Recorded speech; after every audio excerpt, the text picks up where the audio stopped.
Good afternoon. It is Wednesday, February 4th. Thank you so much for joining us. We'll begin with an invocation. Please rise if you're able.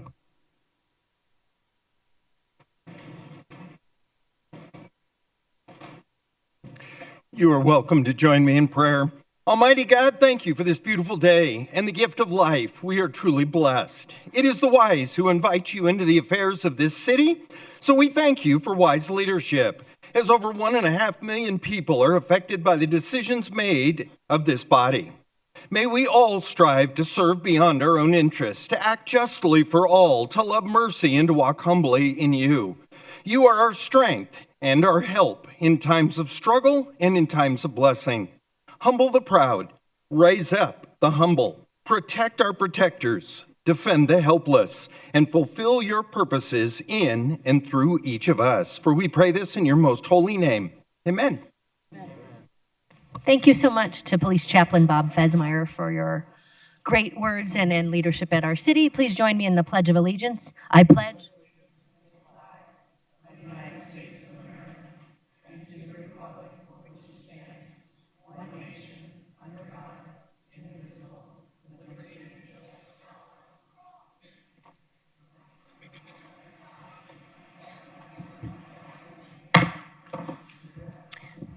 We'll now call to order the formal meeting of the Phoenix City Council. Will the clerk call the roll?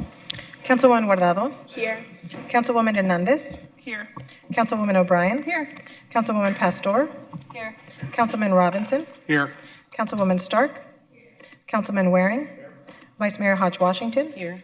Mayor Gallego. Here. Mario Barajas and Elsie Duarte are with us to provide Spanish interpretation. Would you guys introduce yourself? Yes, Mayor, thank you. Good afternoon. My name is Mario Barajas. I'm going to be serving along with Elsie Duarte as Spanish interpreters. I'll take a moment now to introduce ourselves to our Spanish-speaking residents. Buenas tardes, yo soy Mario Barajas. Junto con mi colega Elsie Duarte, vamos a estar sirviendo como intérpretes a los de habla hispana. Quisiera repasar un par de puntos para que podamos interpretarles de la mejor manera. Primeramente, si es que van a estar dando un comentario público, favor de hablar de una manera clara, lenta, y si es que están llamando virtualmente, pedimos de que se evite tener distracciones de fondo. Nuevamente, eso es para que podamos interpretarlas de la mejor manera posible. Muchísimas gracias. Thank you, Mayor. Thank you so much, Mario. Will the city clerk please read the 24-hour paragraph? The titles of the following ordinance and resolution numbers on the agenda were available to the public at least 24 hours prior to this council meeting and therefore may be read by title or agenda item only. Ordinances number G7471, 7477 through 7483, S52517, 52563, 52571 through 52594, and resolutions 22363 and 22364. Nicely done. I'll turn to our city attorney to explain public comment. Yes, thank you, Mayor. Members of the public may speak for up to 2 minutes to comment on agenda items. Comments must be related to the agenda item and the action being considered by the council. General comments that go beyond the scope of the agenda item should be made during the citizen comment session at the end of the agenda. The City Council and staff cannot discuss or comment on matters related to pending investigations, claims, or litigation. Additionally, any member of the public who appears before the council in their capacity as a lobbyist must, as required by Phoenix City Code, disclose this fact before addressing the council. The City Code states that speakers must express their comments respectfully and courteously. Use of profane language, threats, or personal attacks on members of the public, council members, or staff are not allowed. Such comments are disruptive and unrelated to the council's business. Any person who violates these rules may lose their opportunity to speak further and could be asked to leave. Thank you, Mayor. Thank you so much. We'll begin with the formal meeting minutes. Councilwoman O'Brien, do you have a motion on item 1? Mayor, I move to approve the minutes for August 27th, 2025. Second. Motion and a second. All those in favor, please say aye. Aye. Any opposed? Passes unanimously. We next move to board and commission nominations. Vice Mayor, do we have a motion? Motion to approve the mayor and city council board and commission nominations. Second. We have a motion and a second. All those in favor, please say aye. Aye. Any opposed, nay? We will conduct a swearing-in ceremony.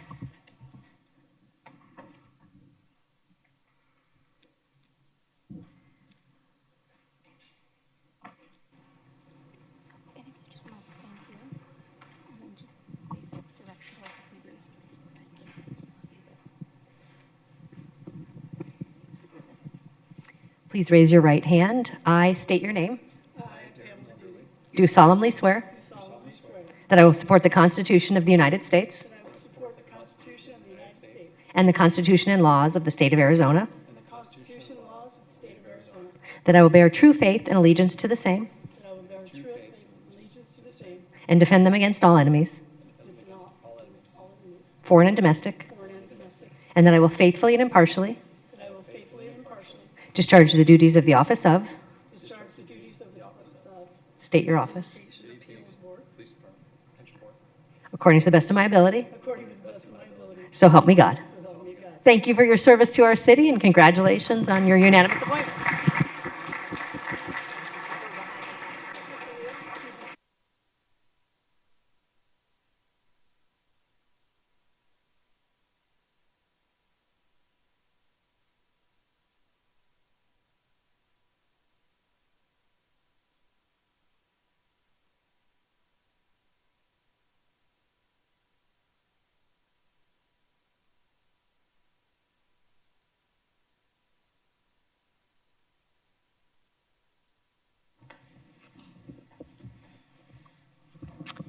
Congratulations again to our commissioners.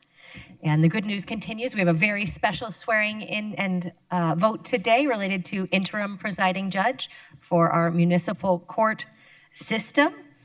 And I'll turn to the vice mayor for a motion. Thank you, Mayor. Motion to approve the appointment and swearing in of the Honorable James P. Hernandez as interim chief presiding judge of the Phoenix Municipal Court. Second. We have a motion and a second. We want to congratulate Judge Taylor on his appointment to the Superior Court. The governor chose wisely, and we are so excited. We have such a deep bench, no pun intended, at our municipal court, and today get to vote on a longtime public servant taking over interim leadership of our court. A few of my colleagues wanted to provide comments. I'll start with Councilwoman Hernandez, no relation. Yes, thank you, Mayor. I was going to say that. Well, first, congratulations, Judge Taylor. That's amazing to see you take the next journey, and also looking forward to voting on the appointment of Judge Hernandez, no relation. Just really had a question for staff. I got a few inquiries, like what is the process for this? So, I want to make sure that our residents are assured that there is a process for appointing the permanent presiding judge. So if anything you can share with the public about what the process looks like and timeline. Yes, Mayor, Councilwoman Hernandez. I'm going to ask Dave Matthews if he's got that with him, or I'll give it my best shot.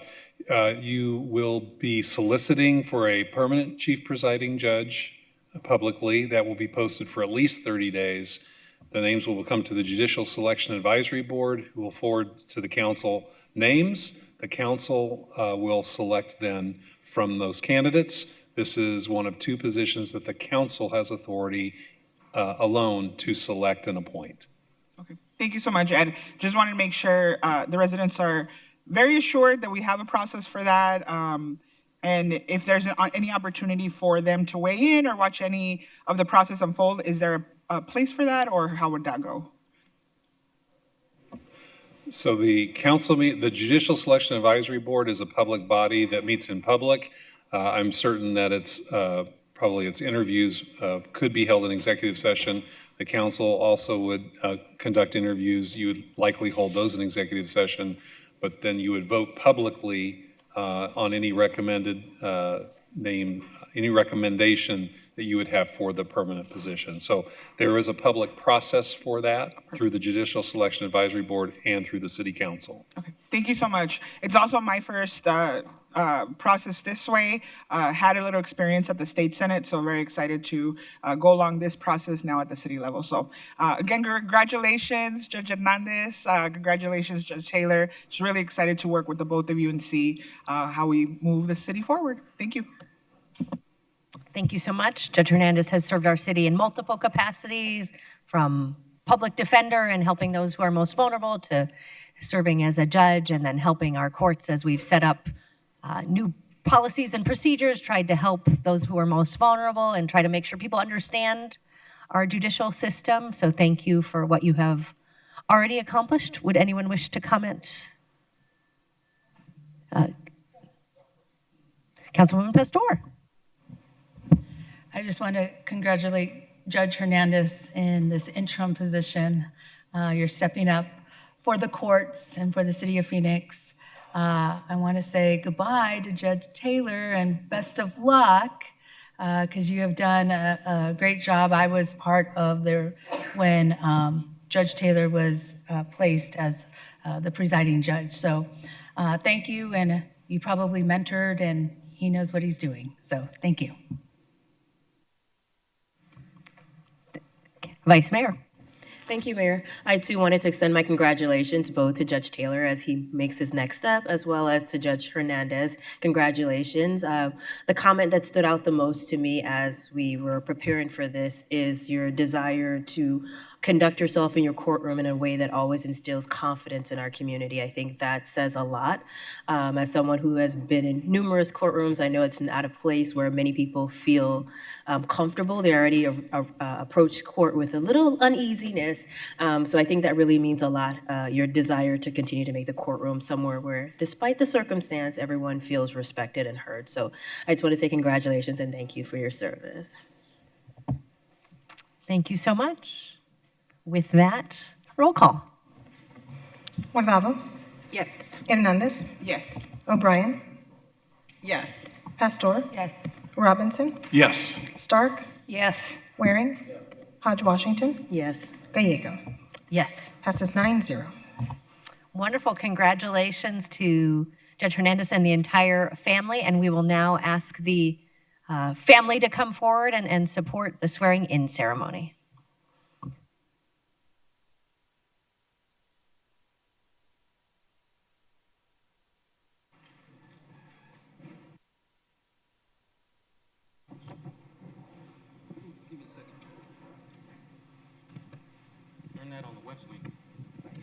And why don't we, while the judge puts on his robes, we'll pass the microphone and you could tell us who you are. I'm Angela Sylvia. I'm Judge Hernandez's mother. Thank you. Gary Hernandez, I'm his brother. I'm Gianna Hernandez, I'm his niece. I'm Jose Alanis. I'm her boyfriend. I'm Alex, Judge Hernandez's grandson. Mark Hernandez, his son. Christian Hernandez, I'm also his favorite son. Well, we're so pleased to have you supporting in such an important day and excited to welcome you to this new role. But special congratulations to Mom. Oh, I have to raise my hand. Yeah. All right, please raise your right hand.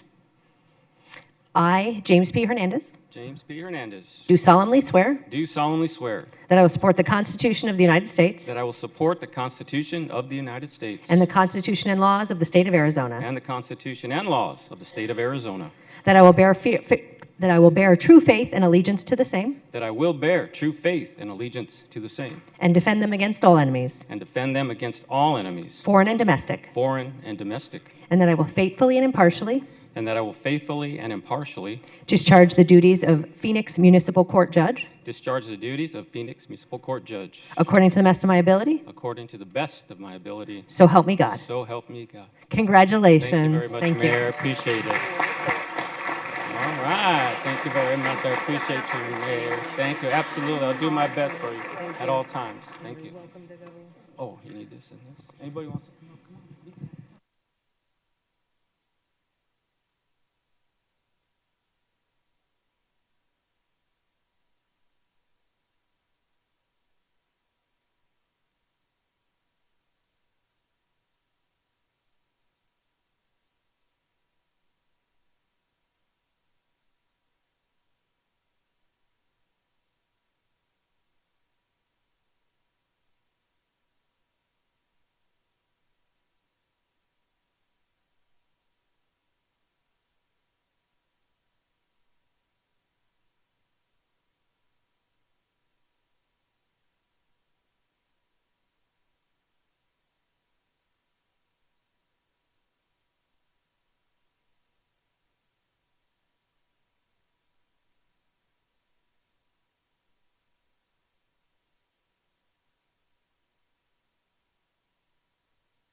Well, what a special day for our city and our municipal court system.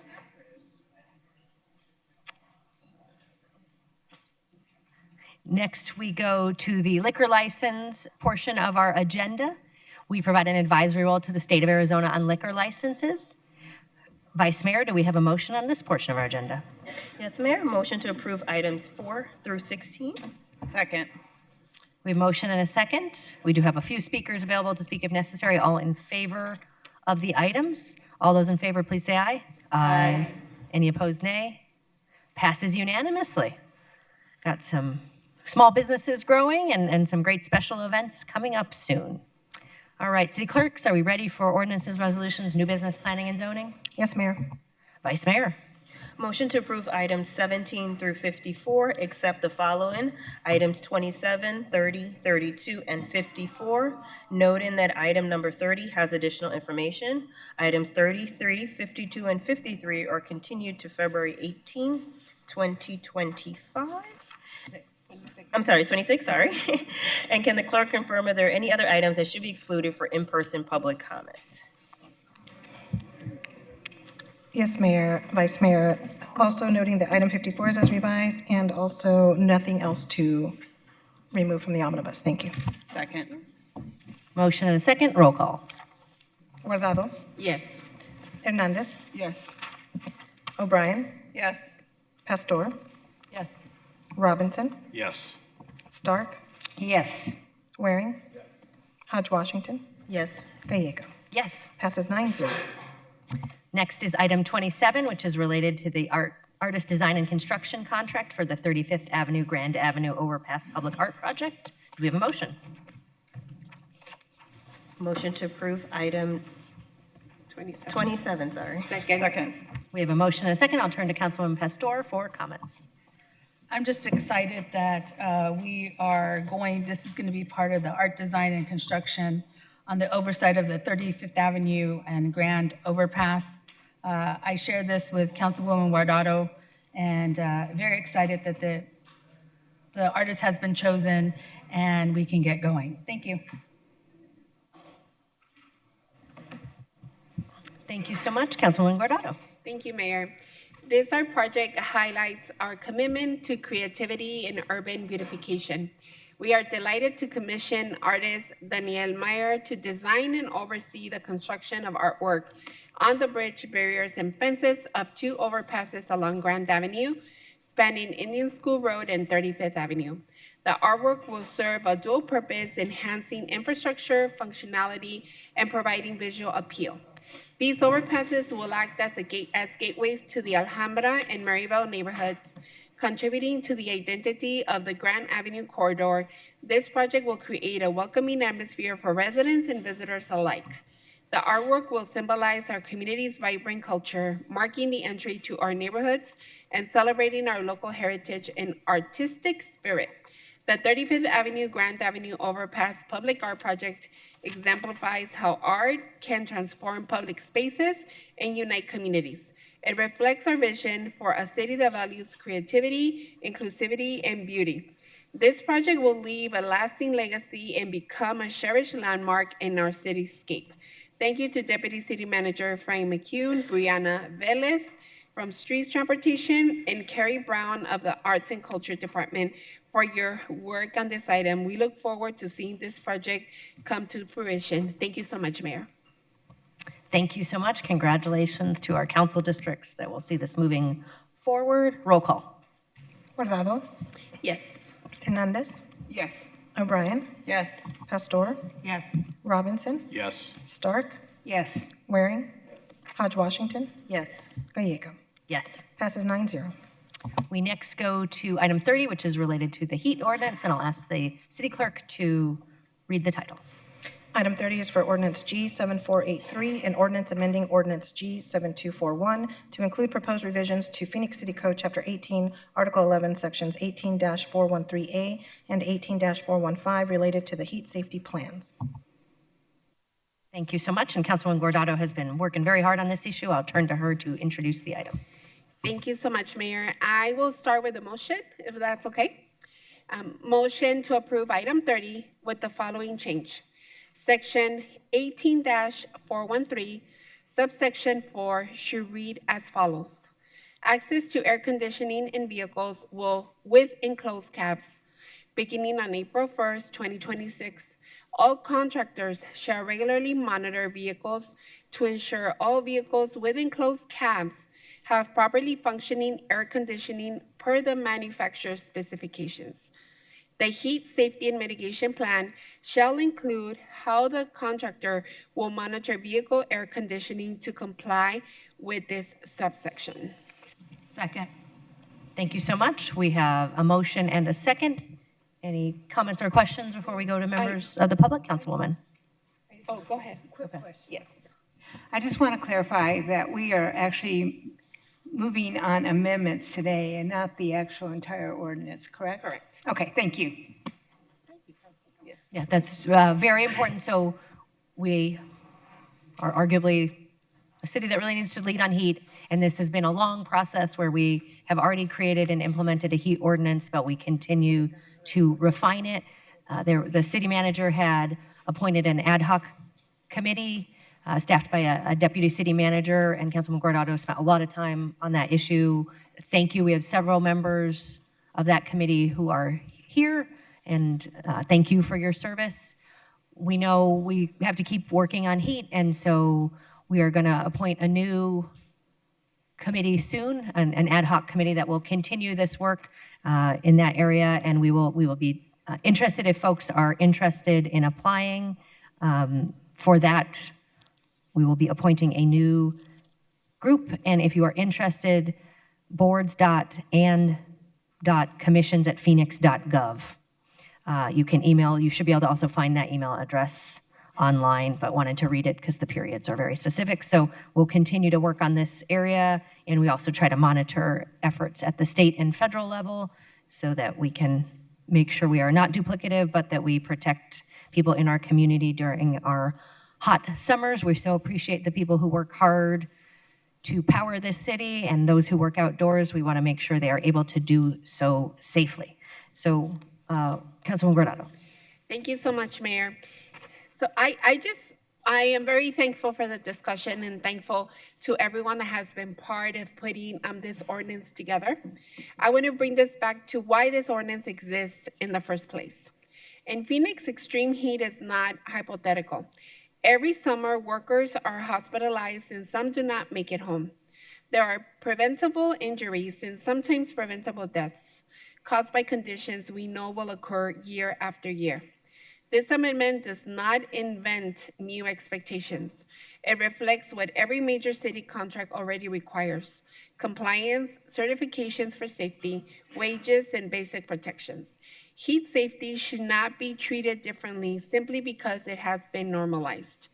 What we are asking for is straightforward: that contractors document the protections they say they already provide, that workers can report unsafe conditions without fear, and that basic safeguards like functioning air conditioning are verified.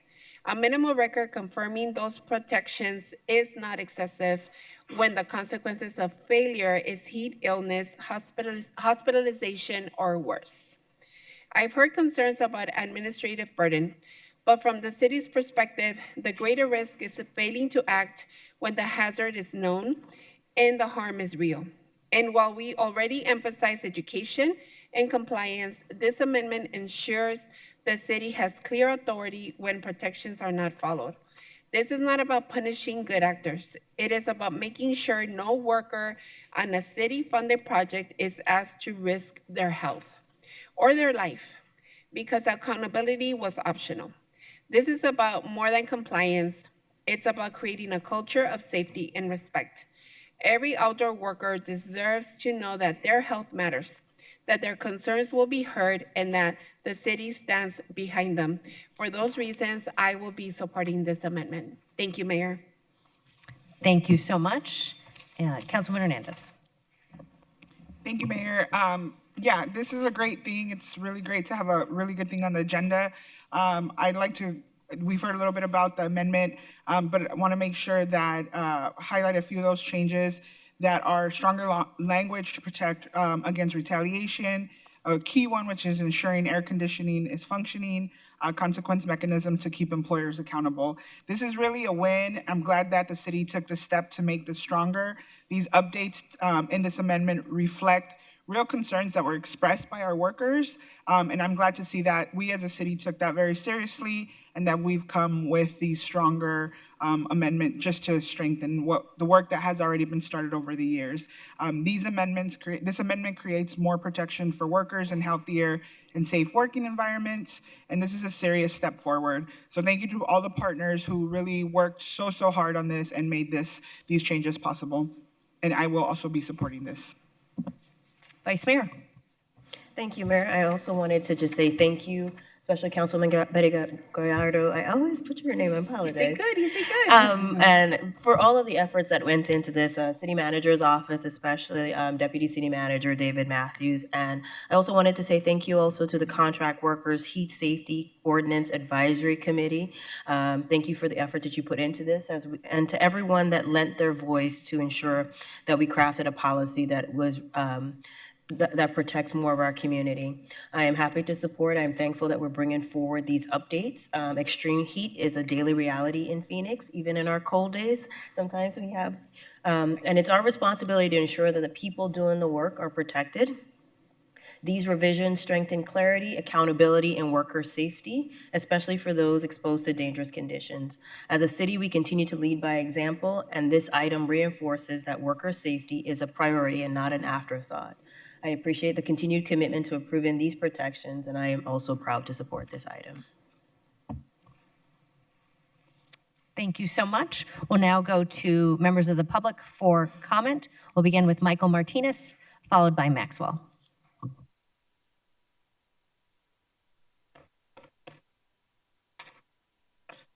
Hello, my name is Michael Martinez. I am a union organizer with Unite Here Local 11, a union representing hundreds of food service workers at Sky Harbor Airport, including around 250 workers at LSG Sky Chefs who prepare the food eaten on Sky Harbor flights.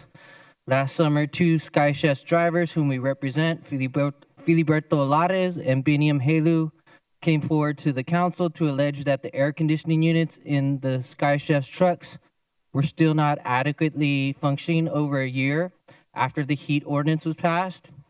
As many of you remember, during his testimony, Filiberto, who couldn't be here today, discussed how he was afraid to speak up for fear of retaliation. Barely a month after he spoke to the council, Filiberto was suspended from work and only returned after the union and community members protested and wrote in support of him. Not all workers have that, which is why the retaliation protections being introduced here today are so important. Today's reforms to Phoenix Contract Worker Heat Ordinance are a major victory for our members and workers working in the heat across the valley.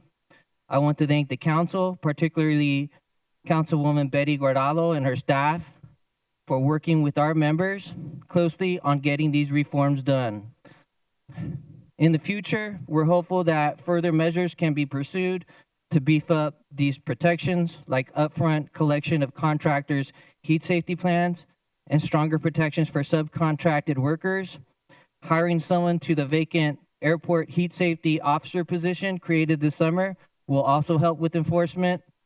Finally, we also believe that a broader worker retention policy is essential to ensuring workers have job security they need to come forward with complaints, and so that the city preserves workers' jobs even as it takes actions against the contract violations. Thank you again for your work and for listening to our members.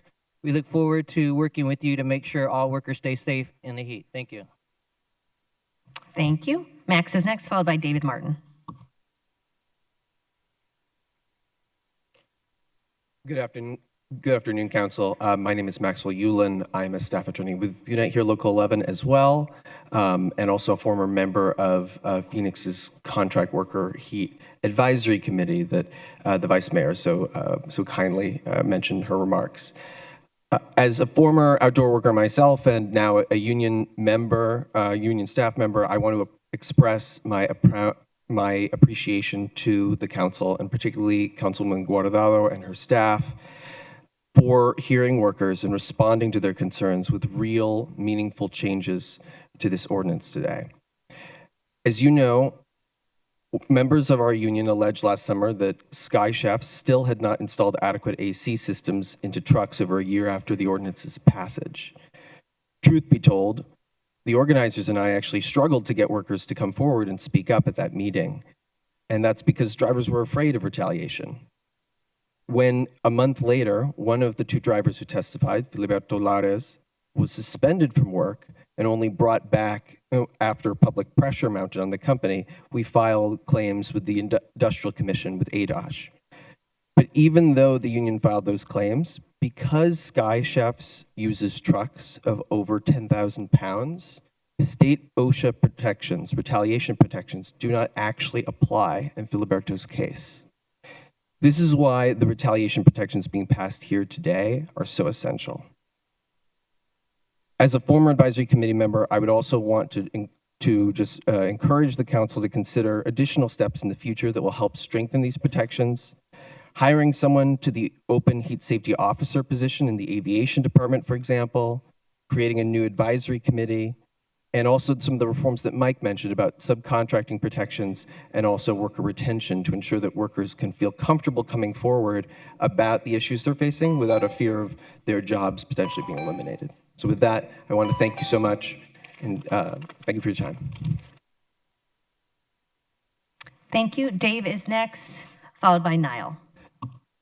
Good afternoon, Mayor, members of the council. My name is David Martin. I represent the Arizona Chapter Associated General Contractors. I believe they have to say that I'm a lobbyist. Is that correct? Just quickly, this is a qualified opposition. And if you look at the memo that you all received prior to the meeting, you'll see pretty much of the issues revolve around process.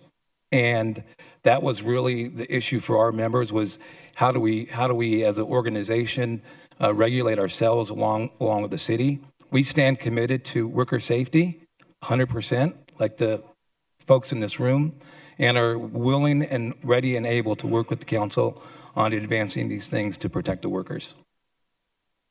Any questions? Thank you. Thank you. Thank you so much. Niall is next, followed by Vanessa.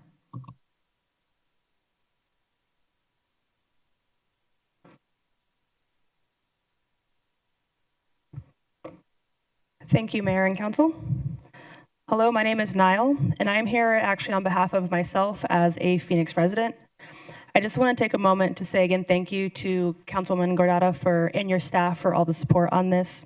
As someone who has worked outside myself during the summer months and has lived in Phoenix for several years, I have seen how hot, of course, the summers get, as we all have. The new measures in the proposal are vital to address the issues that have been raised by workers this past summer over proper vehicles with proper functioning AC. And the tougher penalties for companies who are found to violate the ordinance will help hold firms accountable. The retaliation protections being introduced today will also ensure that workers can feel safe coming forward without fear of work retaliation and losing their job, as no one should have that fear going into work. We are hopeful that additional reforms can be considered in the future to further strengthen the protections being raised here today. It would also be helpful to have a worker retention policy for city contracts, because this would help allow workers again to come forward safely. Because ultimately, again, no one should feel like they have to be in those conditions going to work. And with that, I want to say thank you for taking the initiative and moving forward with this life-saving reform. And I look forward to hopefully working with you in the future on this. Thank you. Thank you so much. Vanessa is next, followed by Jorge. And while they come up, if we could ask our Deputy City Manager, David Matthews, who's been working on this, to come forward. Good afternoon, council members. My name is Vanessa Spinazzola. I'm the Director of Southwest Campaign Strategy for the National Employment Law Project. We are a nonprofit advocacy organization committed to building an economy where all workers can thrive in good jobs. We're here in strong support today of the ordinance. We thank you for being a leader in the country in protecting workers from heat and illness. Phoenix has an opportunity with this ordinance today to create conditions where workers can speak up and prevent injury, illness, and death resulting from extreme heat. We particularly support the retaliation provisions. They are critical to bridge the fundamental power imbalance between workers and employers, where employers can and do retaliate against workers who assert their rights with devastating economic consequences. My organization has conducted studies and focus groups with workers, particularly in New York and California, and we found that Latinx workers are much more likely than other workers to report potential employer retaliation as a barrier to taking action against unsafe working conditions. Nationally, the same is true for Black workers. We urge passage of the ordinance, and like my colleagues, I ask that Council to consider in the future stronger protections for subcontractors, the worker retention policies, and filling the heat safety officer position at the airport. Thank you. Thank you so much. Jorge is next, followed by Trina.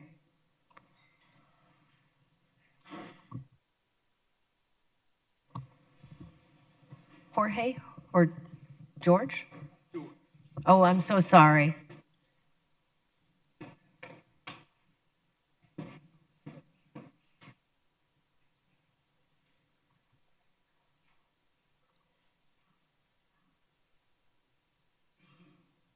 Good afternoon, everybody.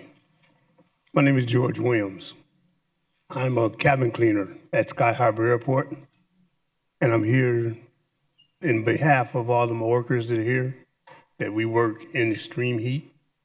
The heat ordinance, I'm glad City Council is taking the effort to correct the situation and modify it. We work in extreme heat in the day and the night, and it's not getting any better. We all know it's coming. I've had coworkers literally dehydrate, pass out. Can't come to work, which makes it harder for us to do our jobs. We make this airport run smooth. We clean the planes, we do weapon searches, make sure everything's safe for passengers coming in and out of Phoenix on the airlines. We just want to be able to have the options that are there for us as far as being hydrated with water, hydrated drinks, making sure that everyone's understanding they're safe in doing what we do. The ordinance definitely needs to be mandatory. These companies they need to be held accountable for the things that they do. We need to have everything in place so that we can do our jobs in a timely manner and everybody's getting what they need to do. There are situations where at night, when we clean planes at night, if that plane has to be towed, that plane is extremely hot. There's no air because they tow it to another gate. Something needs to be done about that. All of you help, I'll be greatly appreciated by all my co-workers. We greatly appreciate everything, all the help you can do. Thank you very much for your time. Have a good day. Thank you so much, George, for that important testimony. Trina is next, and then Jasmine.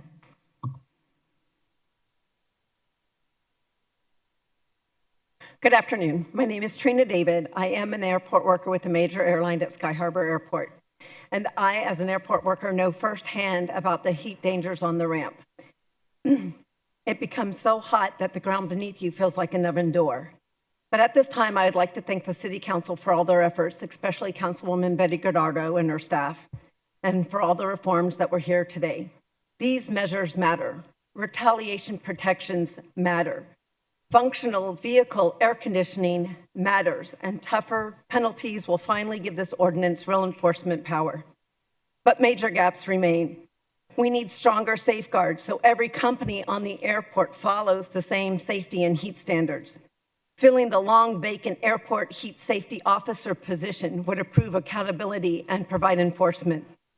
A worker retention policy would ensure that when the city holds employers accountable, workers are not the ones who are punished.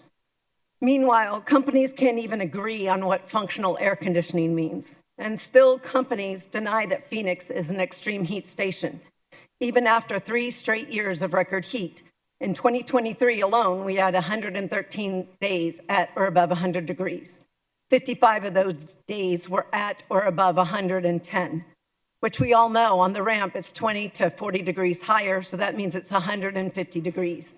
Those conditions are life-threatening. Heat exhaustion begins at 101. Heat stroke, a medical emergency, begins at 104.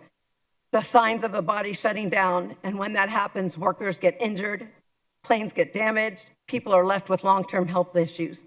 We're not asking for anything unreasonable. We're asking for basic, common sense protections, water, cool, mandated breaks, and the bare minimums required to keep people alive. And if 113 days over 100 degrees and workers ending up in ERs and body bags aren't enough to move you, then the problem isn't the heat. The problem is the refusal to protect the people for this state running, people who keep the state running. I'd just like to say thank you. We need enforceable heat standards because the time to act is now. Thank you very much. Mayor. Councilwoman Guardado. Thank you so much. I just want to add a little bit of clarification. So I just have a question. I don't know if this is for Chad or for Dave. Can you guys give us an update on the aviation heat ordinance coordinator? Whoever wants to break the good news. Mayor, members of council, Chad can break the good news as well as on the specific date, but that position was recently filled at the city. So we have hired someone specifically for the airport? Yes, Mayor and Councilwoman Guardado, members of council, Grant Harrison has filled the role of the vacant position for the heat safety coordinator. He's been with us for 1 week now, so we're letting him get himself kind of put together. He's already been very active in meetings, including with David here and others to kind of get an understanding of the ordinance, what's important. We're giving him orientation tours of the airport. So we're doing all of this in preparation, obviously, for the heat season ahead of us. Perfect. Okay, thank you. Hope that helped as clarification as people are coming in and giving their comments. Thank you guys so much. Thank you, Mayor. Thank you so much. Jasmine is next, followed by Alondra.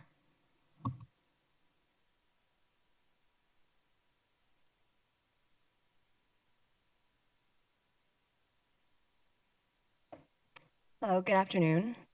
Thank you for the opportunity to speak today, Mayor and council members. My name is Yasmin Moreno Dominguez. I'm here as a Phoenix resident, but first and foremost as a daughter of someone whose father works construction. I want to begin by expressing my appreciation to the council for all of the work you have done regarding heat safety and the meaningful work you've done to strengthen these protections. Many of us in this room have seen what this ordinance looks like outside of City Hall, in work sites, on job sites. I know we have workers here, including Trina at the airport. And through this experience, we've learned where it's protecting workers and where there is still gaps. We recognize and appreciate and support the important reforms presented here today and in the past. However, this policy and your efforts for them to reach their full potential need continued improvements. In addition to the proposed amendments today, this includes strengthening protections for subcontracted workers who are often the most vulnerable, and adopting worker retention policies so that employees are not punished or laid off when the city holds employees accountable. Strong policy does not end with its passage. It grows through listening, evaluation, and revision. These updates reflect communities and workers and what they're experiencing every day and what they need to stay safe in extreme heat. Thank you very much. Thank you so much. Alondra will be our next speaker.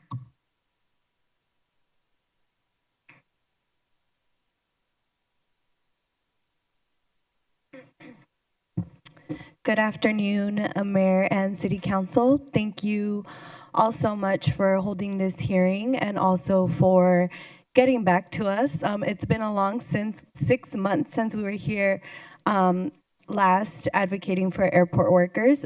By the way, I'm here on behalf of the community and myself. And I want to elaborate too that this morning I was sitting in and hearing some testimonies from workers all over different fields, from demolition to construction, of course, to the airport workers were there as well, farmers all over Arizona. And one thing is clear, although you have great intentions, I reiterate what Jasmine said, there are still some gaps in order to reach the full potential of the ordinance in order to protect workers properly. We are hearing a lot of stories from also researchers, nurses, the Lung Health Association, of all the factors that really play into how it affects workers, from heat to the environment to the air quality to everything that's in the air and around them. And so that means that somebody in Yuma might be experiencing heat differently than someone in Phoenix, simply because there are different environmental factors to consider.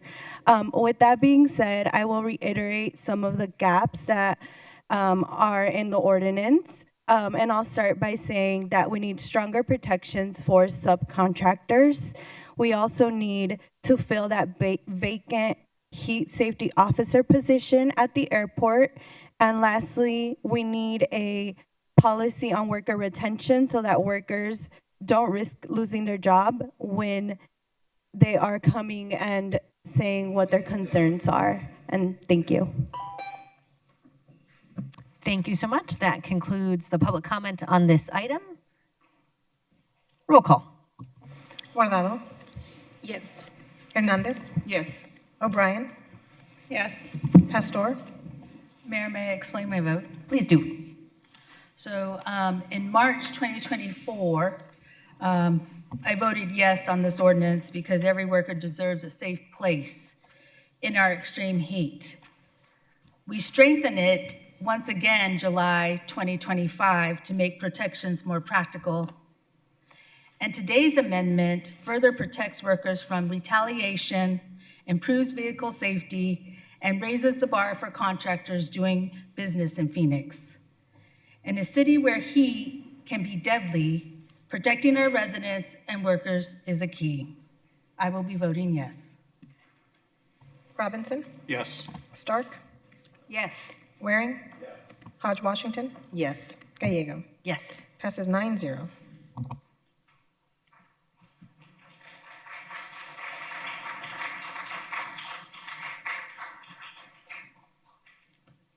Thank you to everyone who worked on this ordinance.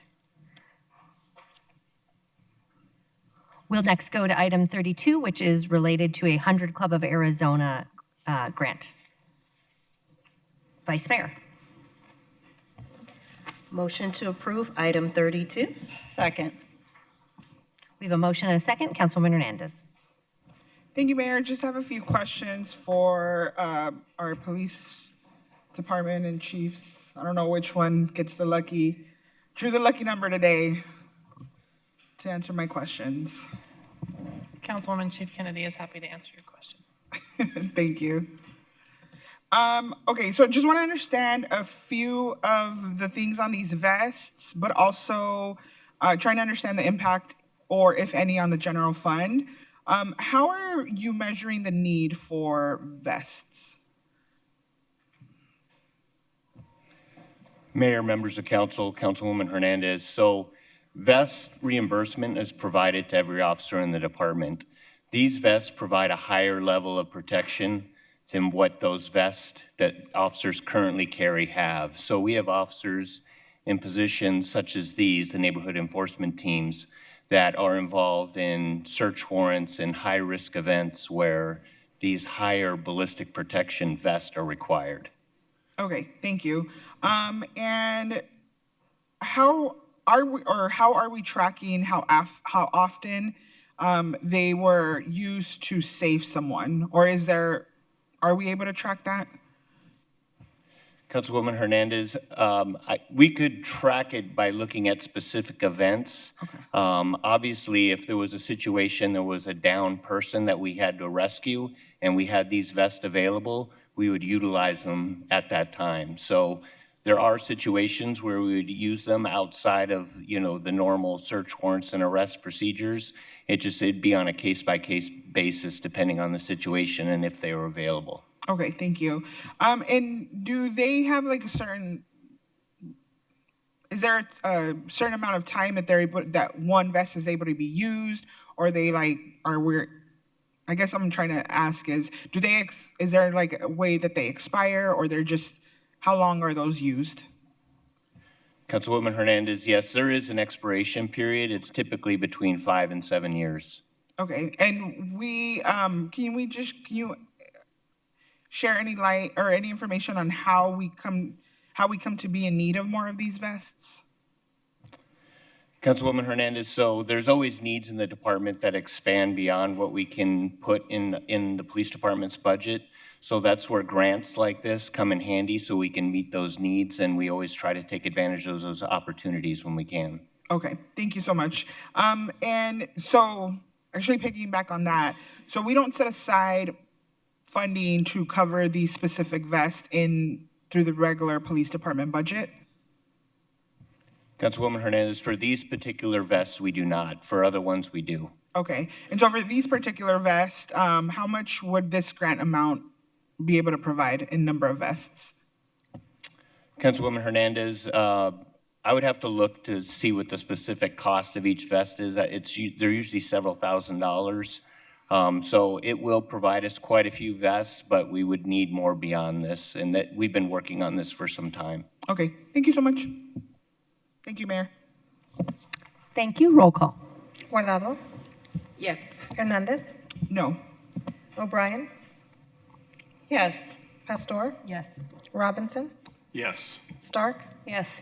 Waring, Hodge Washington, Yes. Gallego. Yes. Passes 8-1. We next go to item 54, which is a public hearing and ordinance adoption related to 2400 Biltmore Residential PUD at the northwest corner of 24th Street and Biltmore Circle. We'll begin with a staff report, then I'll open the public hearing. The applicant and the appellant will each have 10 minutes. After those presentations, anyone signed up for public comment will have 2 minutes each. We'll begin with our planning and development team, and I believe Trish will be presenting on this item. Thank you, Mayor and members of the council. Yes, item 54 is Z-44-25-6. It is a request to rezone 7.68 acres from C2 PCD to PUD to allow mixed-use multifamily residential, office, restaurant, and the PCD removal. The subject site is a commercial office development zone C2 PCD. To the north is a commercial office, as well as to the south. To the east is a single-family residential, and to the west is commercial office, surface parking, and a water treatment plant. The PUD initially proposed to redevelop the site with a new 6-story mixed-use building with 203 multifamily residential units and ground floor space for a restaurant and offices. The Camelback East Village Planning Committee heard this item on November 4th, 2025, and recommended approval per the staff recommendation with additional stipulations by a vote of 13-5. The Planning Commission heard this item on January 8th, 2026, and recommended approval per the staff memo dated January 7th, 2026, with additional stipulations and with direction by a vote of 5-3. The Planning Commission recommendation was appealed by a member of the public on January 14th, 2026. The memo dated February 3rd, 2026 from the PDD director addresses the revised conceptual site plan, which reduced the number of units from 203 to 195, reduced the office space from 11,000 square feet to 7,000 square feet, and increased the north setback from 50 feet to 200 feet, and added driveway access onto 24th Street. In addition, the memo addresses revisions to the elevations and renderings to reflect changes to the site plan and requirements for a terraced retaining wall on 24th Street. With that, staff recommends approval of Z-44-25-6 per the memo dated February 3rd, 2026 from the Planning and Development Director and adopt the related ordinance. Happy to answer any questions. Any questions before we, all right, we will welcome Nick Wood on behalf of the applicant.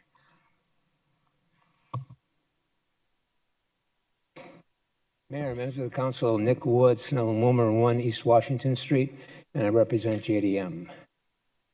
Take my clicker. Thank you.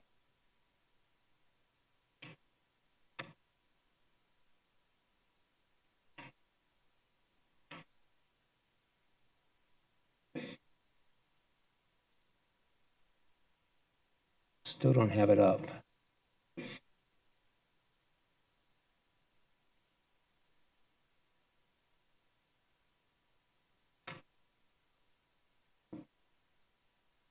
I can't see it on my screen or on the big one.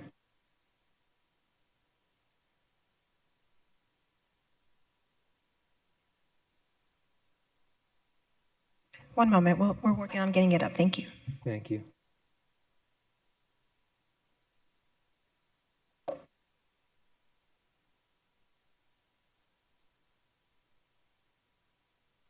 For me, it's usually user error. Okay, Property is located at the northeast corner of the intersection of 24th Street and Arizona Biltmore Circle. Immediately north of us is the Best Western headquarters. East of us, Biltmore Square, then across the golf course, hole number 13, Biltmore Courts 2, and then up above that, Biltmore Villas 2. Property is currently zoned C2, and we have a PUD application. North of us is all CO.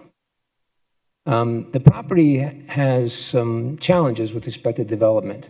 What you see here is contours. Basically, these are 10-foot contours. From the northernmost to the bottom, it's a 40-foot fall. So basically, it's built on a slope, and the slope continues as it goes north. It goes up 24th Street, it continues to climb as Best Western, McCarthy Building, and then all the way up to Payasua Peak. As far as the height map is concerned, as you can see, we have 6 stories, 66 feet. On the east side, because it's on the side of the golf course and residential, we step it down to 5 stories, and we step it down again to 4 stories, and everything on the west is 6 stories. Where we were is the one on the left. We took this to Village. Village recommended approval by a vote of 13-5. And as you can see, it's designed to be a single-loaded set of units around basically the parking structure. And then we had access out to Arizona Biltmore Circle in 2 locations. One is out in the front, and then the other is on the east side. In our continuing discussions after Village, we spent a lot of time with Best Western, and we spent quite a bit of time with other neighbors. And of course, height was an issue, and so is traffic. Now, we're only 195 units, which doesn't generate a lot of traffic, but it's still traffic, and Arizona Biltmore Circle gets busy when the resort gets busy. So as a result, we did 2 things when we came to Planning Commission. Number 1, we have a curb cut now on 24th Street. That plan was submitted to Streets, and Street has accepted that additional study. In addition, we chopped off 150 feet on the north side of the building. By doing that, we removed 30 units, because basically it was 6 stories, but we created a 200-foot setback, which now makes it much smaller. The important thing is the north part of the site is the tallest. That's where it's up on top of the slope. So by removing that, we remove a lot of the height, which again responded to some of the objections by the neighbors. And we worked very closely with Best Western, who now is no longer in opposition to this case. Here's an example of the effect of that. So this was what we took to Village, and this is what we have today. So again, we chopped off 150 feet, but you can see how it actually shortens the profile of the building, and it reduces the visual impact as well. Also on 24th Street, we have the building set back significantly from 24th Street with a lot of tiering, a lot of landscaping.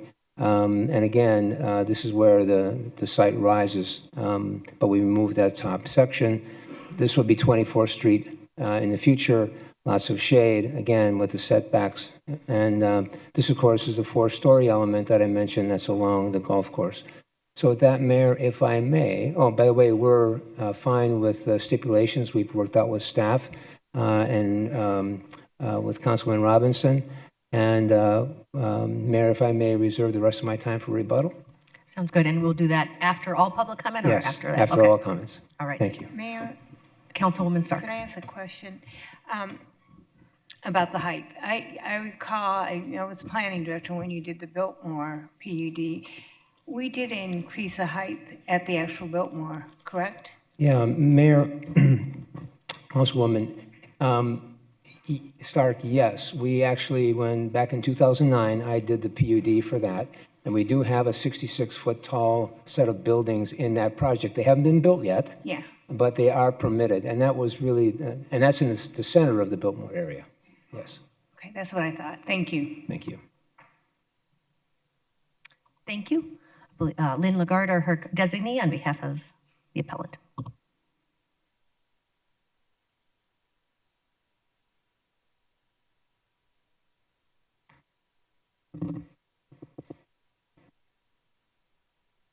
And I'm just waiting for the we will not start the clock until your slides presentation. come up. Okay, I think we're there. Thank you. Mayor Gallego, members of the council, my name is Lynn Lagarde. I live at 6190 North 28th place. And I'm basically speaking on behalf of the over 500 neighbors that are represented in these communications to the council. And at an earlier hearing, the applicant said, well, some of those were just responses to an email alert. They are still legitimate expressions of opposition by the people who live in this area. So we appealed this narrow Planning Commission approval, 5-3, on behalf of these 100 neighbors who all disagree that this project is either consistent with the general plan or compatible with the neighborhood in which we live. This is an established, low-scale, 1- and 2-story homes and office neighborhood. There is no building this massive anywhere near our area except at 24th and Camelback. You can see the contrast in the images on the screen. The left is existing, the right is proposed, and this has not been changed. This is the applicant's rendering. This large building is looming over the corner and over the neighborhood. The 48 feet is not next to the neighbors. It's in the middle of the project. Next to the neighbors, it's still 6 stories, 66 feet. This is an enormous, totally out of scale, 66-foot, 6-story building. And with the terraced retaining walls that go up to 24 feet, you add 66 feet of building. This building is going to tower 90 feet, approximately 9 stories, over the grade of 24th Street.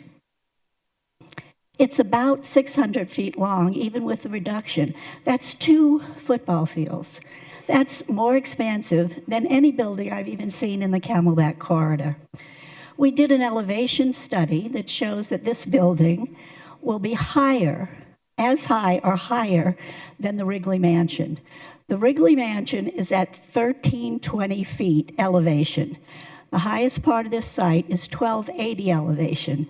You add 66 feet, you're at 1,346 feet elevation. This is a very, very big building, very out of character with our neighborhood.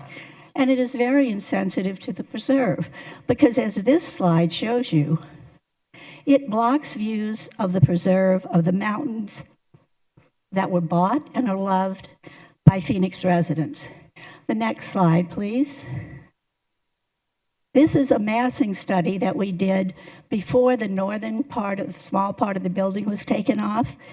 It shows how huge this building is, how it will tower over everything in our area and stick out as an eyesore in this low-scale neighborhood. The hundreds of neighbors in opposition are pleading with you that it belongs in the Camelback corridor, not in the neighborhood they love. And you would likely feel the same if this were in your neighborhood. And then I'd like to see the general plan language. That's the next slide. The language of General Plan 2025, recently adopted by the Council, makes clear that this project is not consistent with the general plan. The general plan designates cores for the greatest height and intensity, the tallest buildings. And the reason for that is to protect neighborhoods from this kind of inappropriate development. Neighborhoods, on the other hand, are supposed to have new development that, quote, maintains existing character and scale, has stepped down building heights, setback consistency, and is integrated into the context. Most importantly, the plan says residents should have, quote, a level of certainty of compatibility of new development. This building is in no way compatible with our neighborhood, with the place we live. The stipulations, please. We are asking you to deny this totally inappropriate project, or at the very least, make it more compatible by adding the stipulations that we propose to limit height. At a 75-foot setback from the property line, which is the center line of the street, which means a 50-foot back of curb setback, which is consistent with the area, we would ask you to impose a limit of 4 stories of 48 feet. That would make the building less imposing on the corner and less towering over the neighbors. At 175 feet from the center line, we would allow the building to go up to 56 feet. That's the height that is allowed for buildings to the north. And so we've made this what we think is a very reasonable compromise, although the developer has adamantly refused to compromise. And the only thing the developer has told us is they can't reduce the height because it won't pencil. We all know that that means it won't make as much profit. But our neighborhood, and no city neighborhood, should be disrespected and its character ignored solely for greater profit. And approval without this height reduction that we are asking for.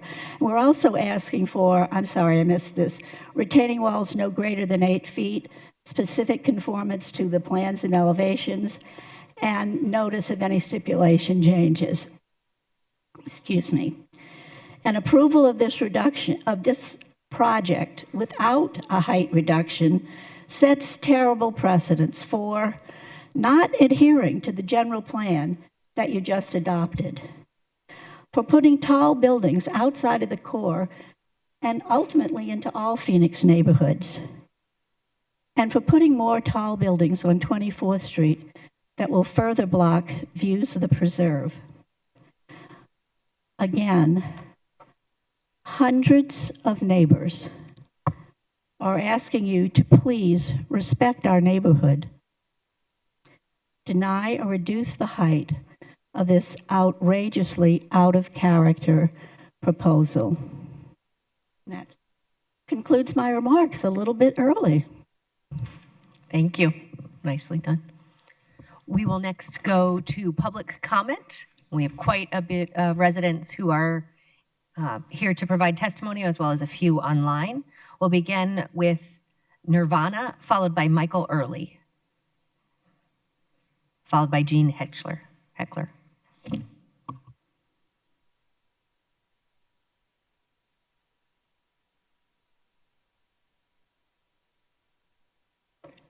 Hello, I'm Nirvana. I work in the area and would love to live closer to my job. Originally, there were concerns with traffic, but the revised plan shows clear reductions and smarter decision choices. This kind of responsiveness matters. We need housing for professionals who already commute here daily, and this project does that while respecting the existing neighborhood. Thank you. Thank you so much for your testimony. Michael is next, followed by Jean.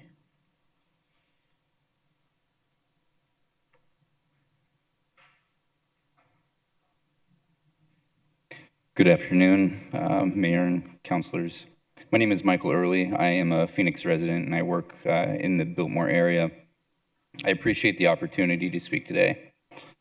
As far as the planning perspective, I do appreciate the developer has reduced the height and the footprint, as well as addressed the traffic impact, all after the feedback of the community. And I feel that's exactly how this process should work. As a young professional who lives here, works here, this provides appropriate housing for people like me who are looking for without the burden of the infrastructure in the area. So, thank you. Thank you so much. Jean is next, followed by Heather.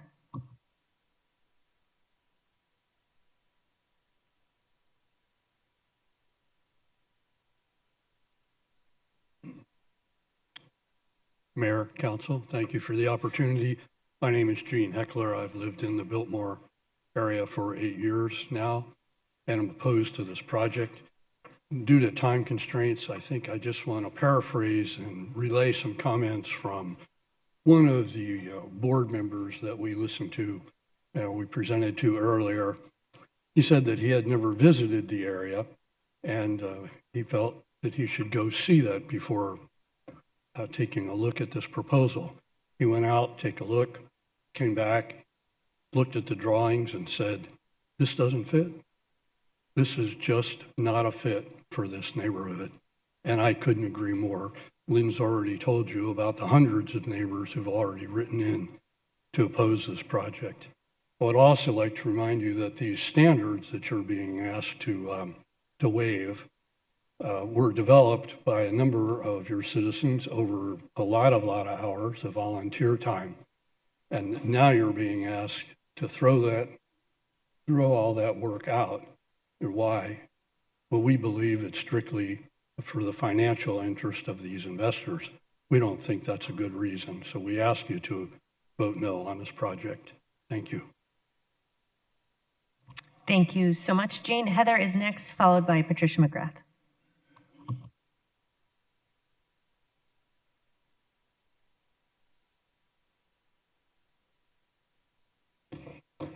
Hello, Mayor and Councilman Robertson. Thank you for the opportunity to speak today. I am a mother and a licensed realtor who works directly with families and working professionals in this community. Every day I do see a growing disconnect of what's available in well-located areas like 24th Street in Biltmore. The lack of attainable, professionally designed housing is pushing families farther away from their jobs, schools, and their support systems. This project directly addresses that shortage. From a real estate perspective, developments like this are proven to strengthen the neighborhoods by increasing housing supply, responsibly stabilizing the prices, and supporting nearby businesses.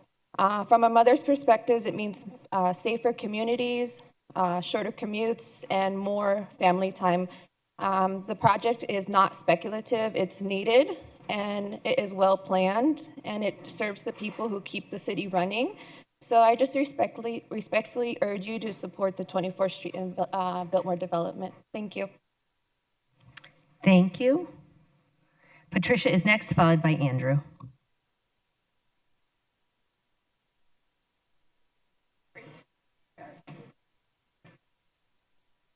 Hi there, my name's Patricia McGrath. I've lived at 6192 North 29th Place. I've lived in this community since 1991 with my husband, Gary Zwillinger, who's no longer with us, unfortunately. This is I've lived in 2 houses in this neighborhood. It's the best neighborhood in the valley. These people that are talking about affordable housing, this is going to be millions and millions of, I can't remember, Lynn told me what this each square foot is, but it's ridiculous to think this is at any place other than millionaires. And Jerry Coangelo has already ruined the adobe. The food is terrible. I've lived in this neighborhood forever. The food, he's already trashed the adobe. I wish you won't let him do this to my neighborhood. Okay? Thank you so much. Thank you so much. Andrew Chill is next, followed by Edwin Sanchez.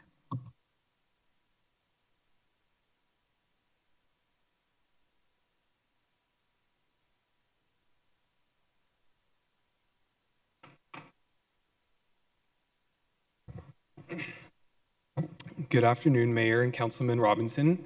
My name is Andrew Chill, and I'm a Phoenix resident and a registered nurse. Thank you for the opportunity to speak today. I was also here during the last meeting regarding this matter in January.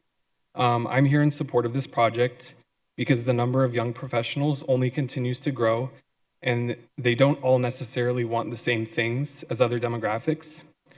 Some want flexibility, security, and amenities without maintenance burden of a single family home. This development meets that need for people and expands job and housing opportunities. That's all I have. Thank you. Thank you so much. Edwin is next, followed by Angelica Salas.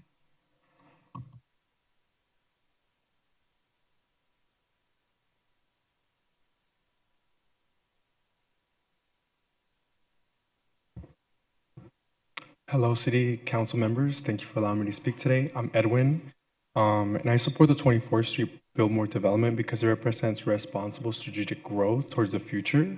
This project meets an urgent need for housing designed for working professionals while enhancing the area. Those have been very thoughtfully processed and planned, and I think it's very honorable that they're still continuing to work with the Biltmore group to make it towards their requirements. But also, this promotes density in the right location, which reduces the commute strain and keeps our workforce rooted in the city. This type of a development is what pushes the community forward with diversity and inclusion, and I strongly encourage your approval. Thank you. Thank you so much. Angelica is next, followed by Haley.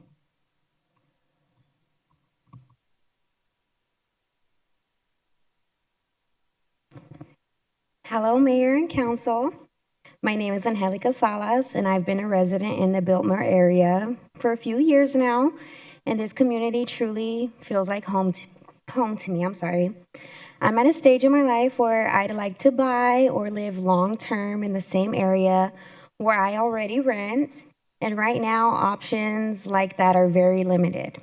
I appreciate the developer reducing the building height and addressing traffic concerns. It shows that growth is being approached thoughtfully and with respect for the neighborhood. Thank you for allowing me to speak today. I really appreciate the opportunity. Thank you. Haley is next, followed by Kaylee Johansson.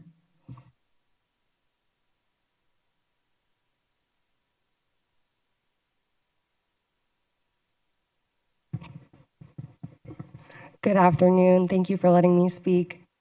My name is Haley. I've rented all over the valley throughout the last 5 years.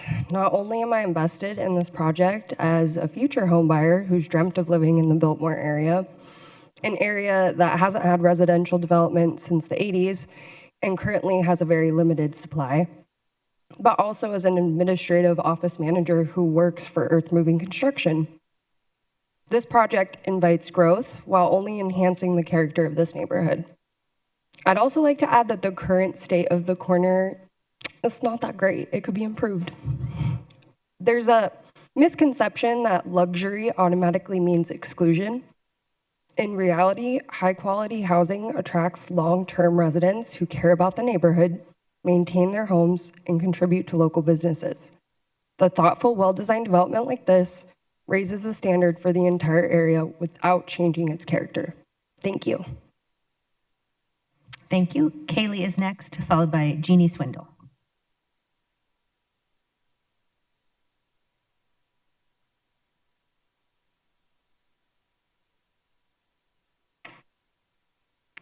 Good afternoon, Mayor and Councilman. I'm Kaylee Johansson. I appreciate you giving me the opportunity to speak today. I am a member of this community for the last 6 years. I've lived here, I shop here, I walk the streets, I support the local businesses. And as my life and career continue to grow in this area, I don't want to be pushed out of it. I'm already invested in it, and this project gives people like me a chance to grow within our neighborhood. Cities that thrive are ones that plan for who their residents will be in 10, 20, 30 years from now. And so supporting projects like this ensures that our community remains dynamic, competitive, and livable for the next generation. Thank you. Thank you. Jeannie is next, followed by Taylor Schmidt.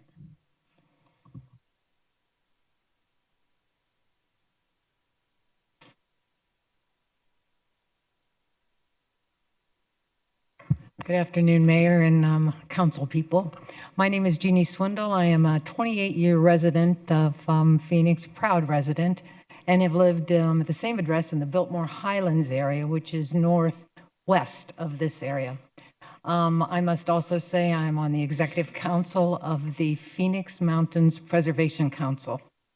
I am in opposition of this development, as is actually the PMPC, which is the Mountain Council. And predominantly, in addition to the safety and the traffic issues that need to be looked at, excuse me, there is a characteristic of Phoenix that's valued, and that is your mountain views. And we preserve the mountain, and you know, Phoenix is so fortunate to have thousands of acres of designated preserve land and parks. But the view of these, I almost challenge you to find one brochure from the Tourist Bureau or the City of Phoenix that doesn't have a beautiful mountain view. The building that is proposed, even with the stipulations, is an assault on that character-defining, important element of Phoenix. And I am very, very concerned with the precedent that the rezoning and the continuing the approval of this project represents to Phoenix. I can't deny density is an issue and what is going to be looked at, and population growth is going to continue, and vertical building is going to happen. But we need to be smart, and I don't think this particular development, even with all of the stipulations, is responsible, and certainly in protecting our mountain views and what we love about Phoenix. Thank you. Thank you. Taylor is next, followed by Oriana.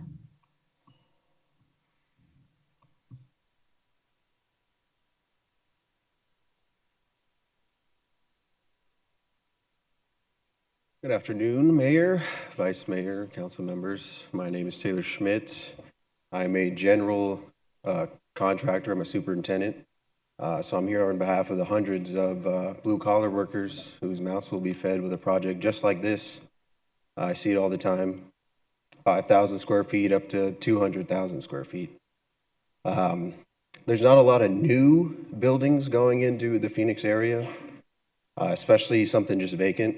We don't have to demo anything. Let's just clean up the ground, do some dirt work, throw in some utilities, and then you trade subcontractors after subcontractor. And these are guys that live here. They go to Cardinals games, they vote, they buy lottery. You know, they're contributing to this community. They are the community. You know, we heard from some of the other guys here today. You know, we're real people. And I don't know about affordable. They are expensive, but maybe that guy from Silicon Valley moving here takes one of these condos instead of a home that I'm looking at that I might be able to afford. You know, I'm 28 years old, and it's getting hard for us out here, you know, as a younger generation, you know, so it's nice to see maybe a trickle-down effect. But not only the housing, you know, there's an office space and a restaurant space, I believe. You know, maybe there's a local restaurant that is looking to expand or go somewhere a little bit nicer. You know, and even the neighborhood right next door gets to rent nice new restaurant. So I think things like this are important. You know, growth, we can only go so far out. I don't know about you, but I don't want to buy a house in Casa Grande to do work in Scottsdale. So it's just stuff like this is exciting, especially for us. This is what we look forward to. A lot of old buildings here, old guts, old air conditioners. So it's just nice to see we're looking to the future. Appreciate your time. Thank you. Oriana is next, followed by Patricia Hawkins.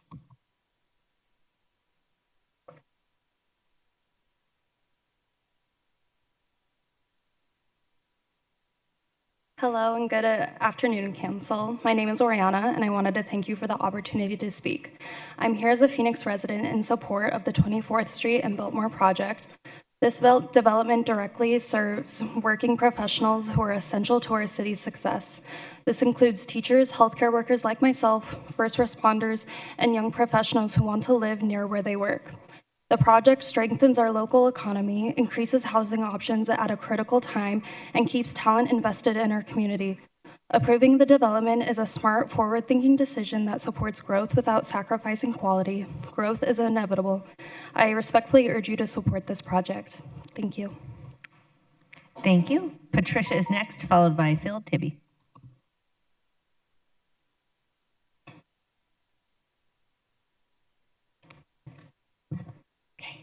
Good afternoon, and thank you, Mayor and council members, Vice Mayor. My name is Patricia Hawkins. I live at 5332 North 24th Place. I've been a resident of the Biltmore area for over 45 years. But before I begin my remarks, I really wanted to thank the mayor, the council, the planning offices, everything that develops this city, because I have lived there 45 years and I have watched the Biltmore Hotel and all of its surrounding neighborhoods be developed gorgeously, and it's really because of the work of the council and all of these staff people. So I thank you for that. I am here in support of this particular project.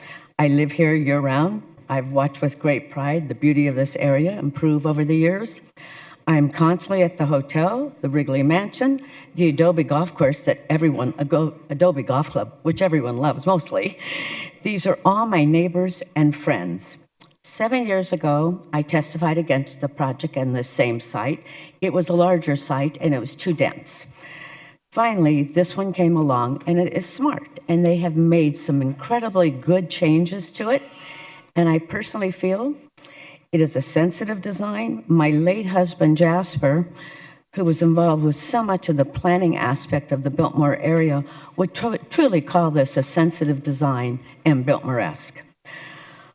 Lastly, I have to say, and I am probably the oldest one testifying, I'm 80 years old, and I do believe in change. And quite frankly, if we didn't have change, we'd still have the Christmas tree lot, which I bring up all the time at 24th Street and Camelback, where we all bought our Tim Mitchell Christmas trees. I want the change, I want the beauty, and this is a gorgeous project, and I urge you to please approve it. Thank you. Thank you.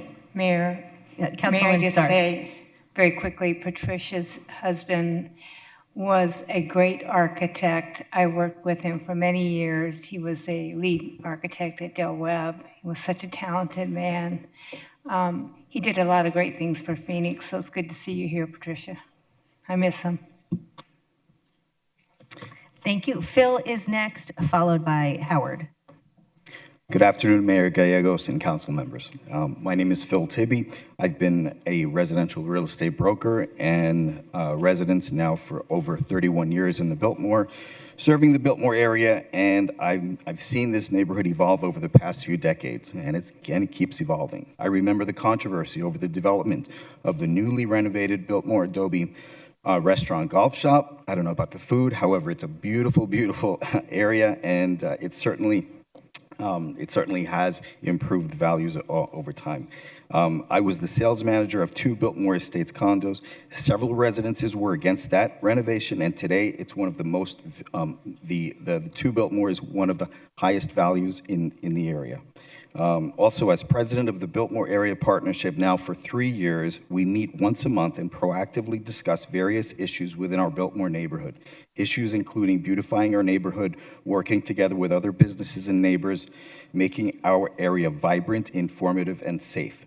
There has not been any new Biltmore residential construction since the luxury condos of 2 Biltmore Estates, and most homes are now over 40 years old.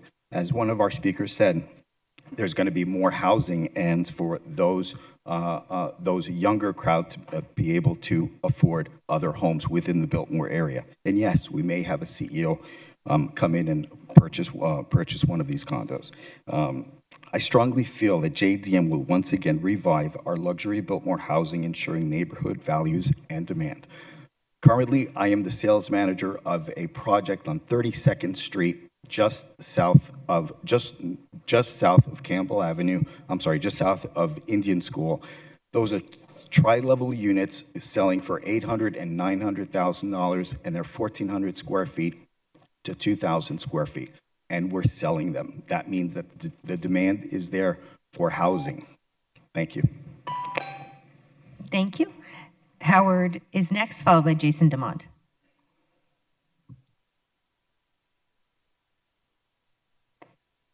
Thank you also. I appreciate the opportunity. I'll be very brief. I haven't heard too many comments that address one of the great issues, not only here, but in the United States, about affordability.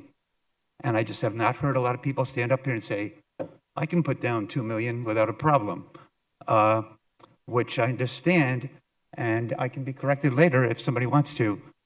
I don't think I saw too many people come up here who said they have $2 million in their pockets, and that's difficult. I'd like to see affordable units. That would be wonderful. But affordability is a crisis. Americans do not feel confident in their ability to buy homes and to achieve the American dream. And I think that kind of is a setback. If we're going to develop something there, I'd like to see it maybe a little more affordable and certainly a lot less of a distraction. So thank you for your time. Thank you. Jason is next, followed by Jocelyn Stroop. Good afternoon. My name is Jason DeMott. I'm a member of the ABIVA Board of Directors. ABIVA is the homeowners association that comprises the 1,800 homes that surround the Arizona Biltmore Hotel and includes the property that JDM Partners wishes to develop.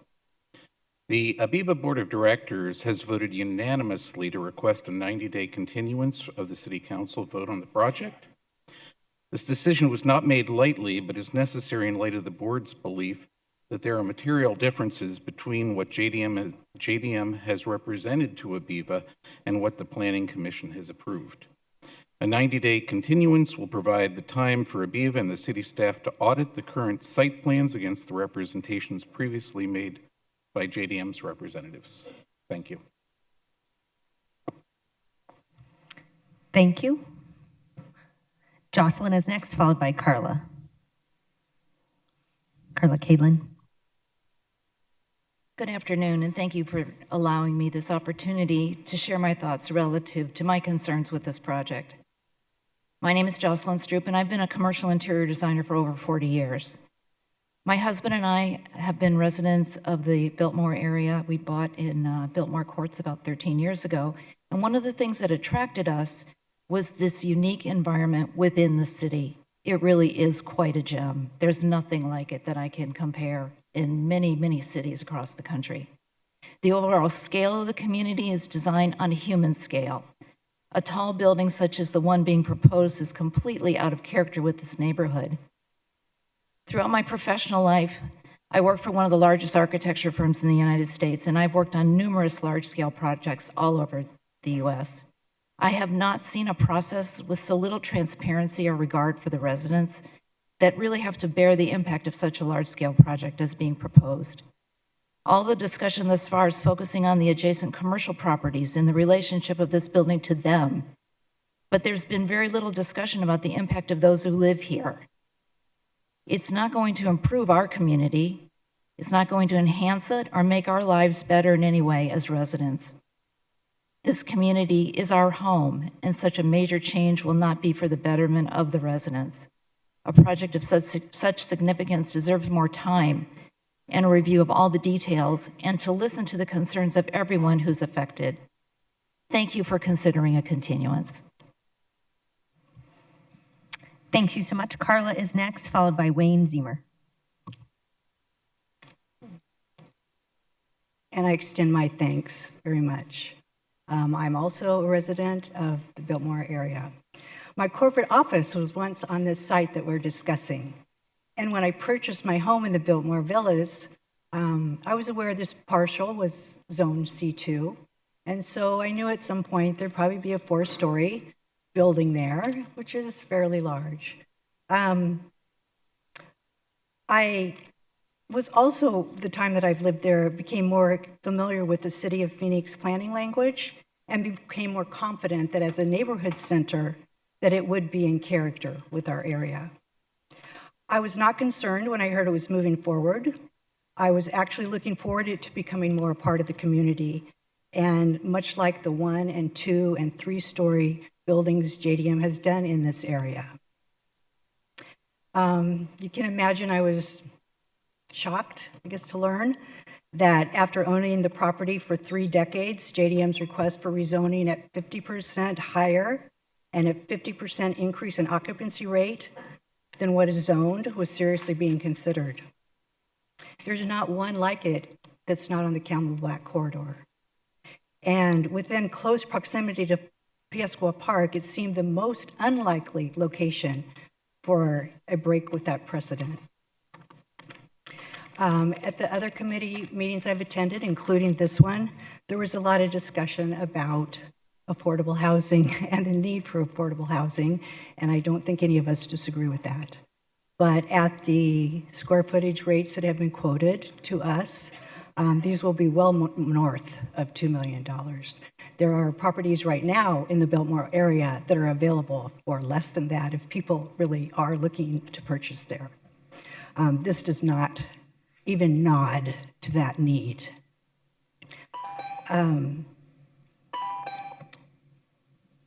I just want to conclude with saying, at the minimum, a continuance with the ability to foster more understanding accept and foster more of a compromise could produce a win-win situation here. Thank you. Thank you. Wayne is next, followed by Ron.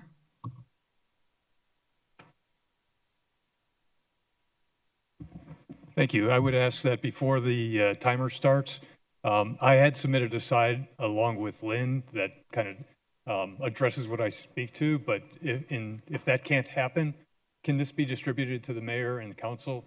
It's a very simple, it was a one-page PowerPoint. That was.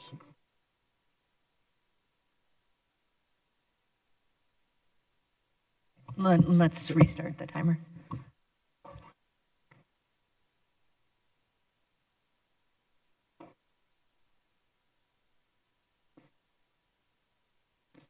Yeah. What is getting handed out here is simply a comparison between what is currently zoned versus what is asked as part of the PUD and a comparison of that. So if everybody has a copy, okay.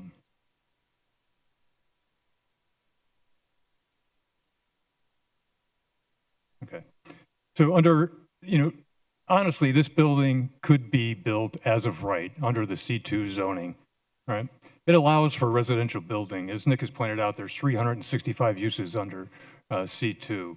And the proposed PUD is condominiums with limited restaurant and office. The C2 allows 4-story max, as both Lynn and Carla had mentioned. That's the expectation that's there. They're asking for 66-foot height, right? 6 stories, 50% higher than what's currently allowed. And there's no 6-story buildings within 2 miles of this site. So it's totally out of character. The C2 zoning is consistent with the general plan. It's a neighborhood center with, which is considered low intensity per the general plan of 2 to 4 stories. And as the stated goal under the general plan, under certainty and character, is that every neighborhood and community should have a level of certainty. Ensure that redevelopment supports and reinforces the character and the identity of each unique community and neighborhood. This does not do that. And this proposed PUD opens the door to uncertainty within all of Phoenix. So kind of going to the PUD, it's not consistent with the general plan. It would be what would classify as a major urban center under the general plan, medium to high intensity, 4 to 6 stories. And honestly, it's going to be as high or higher than the Wrigley Mansion, which is a historical monument. And it sets a dangerous precedent because the adjacent properties will use this as a reason to allow their height to be increased as well. And one last item that I would have on here is the plans that I just received from Nick Wood late last night actually. If they were able to lop off what is identified as the 8th level, the top floor, it would only reduce the number of units by 6. And that would make it a much more acceptable project. Thank you.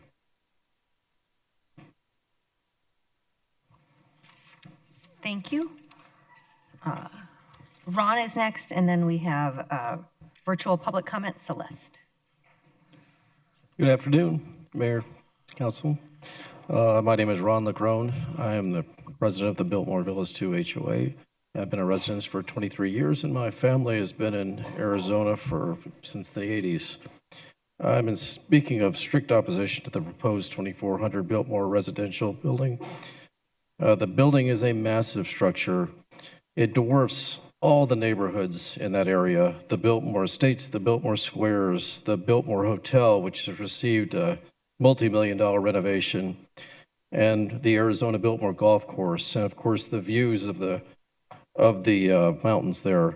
And this would really destroy the charm of the area, in the spirit of low buildings, of clear horizons, and it destroys the sunsets and the general character of the Biltmore corridor, which brings millions of visitors to our valley in the wintertime. Secondly, I would want to address the traffic. As someone who travels to the airport almost every day, that area, 24th and Lincoln, is a nightmare.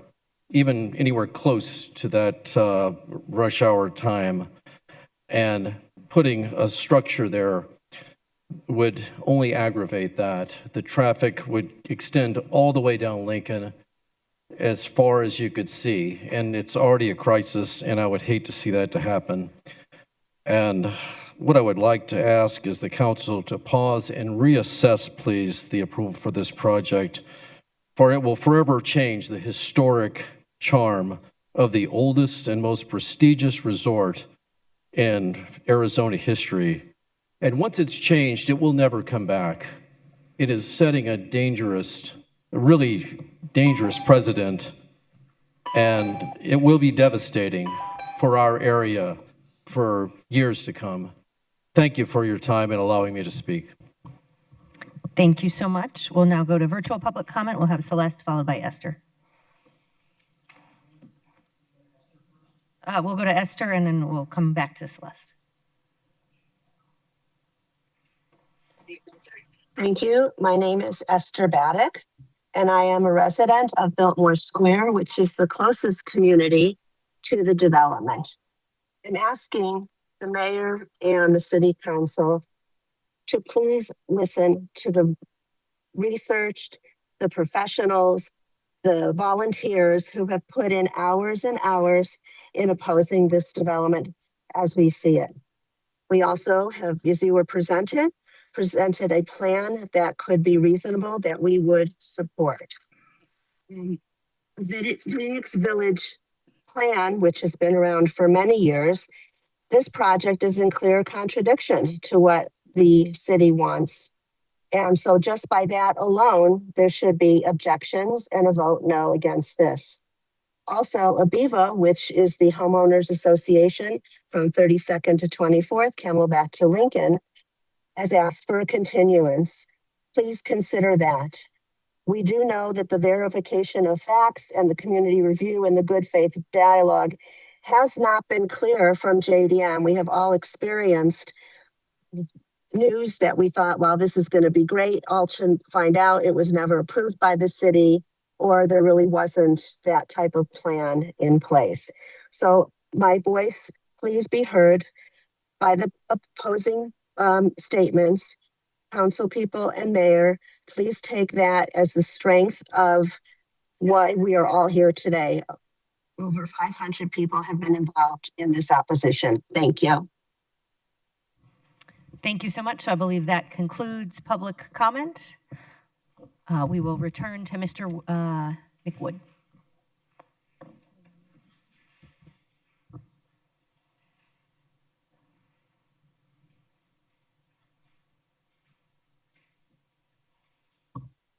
If I could have my presentation back up, please.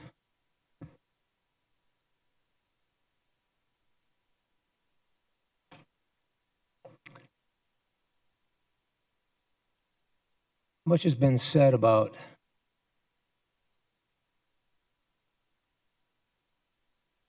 let me get it back up on that screen. There we go. Much has been said about height. And we spent quite a bit of time with respect to height. By the way, these were all of the major meetings we had with folks over the past year. Like everything else, right? Height is evolved. Height for height's sake is no longer a major issue. Height, really, the conversations really go to things like privacy. How height of a building being next door to another building, how it affects that other building and or homes or other things. So what you see here on this map is our relationship to the closest people that have been in opposition. So if you take a look at the one on the bottom, that 310 feet is the closest person who has opposed this project. Everyone else that's closer to us is not here in opposition, hasn't been here in opposition, either at the village or at the planning commission.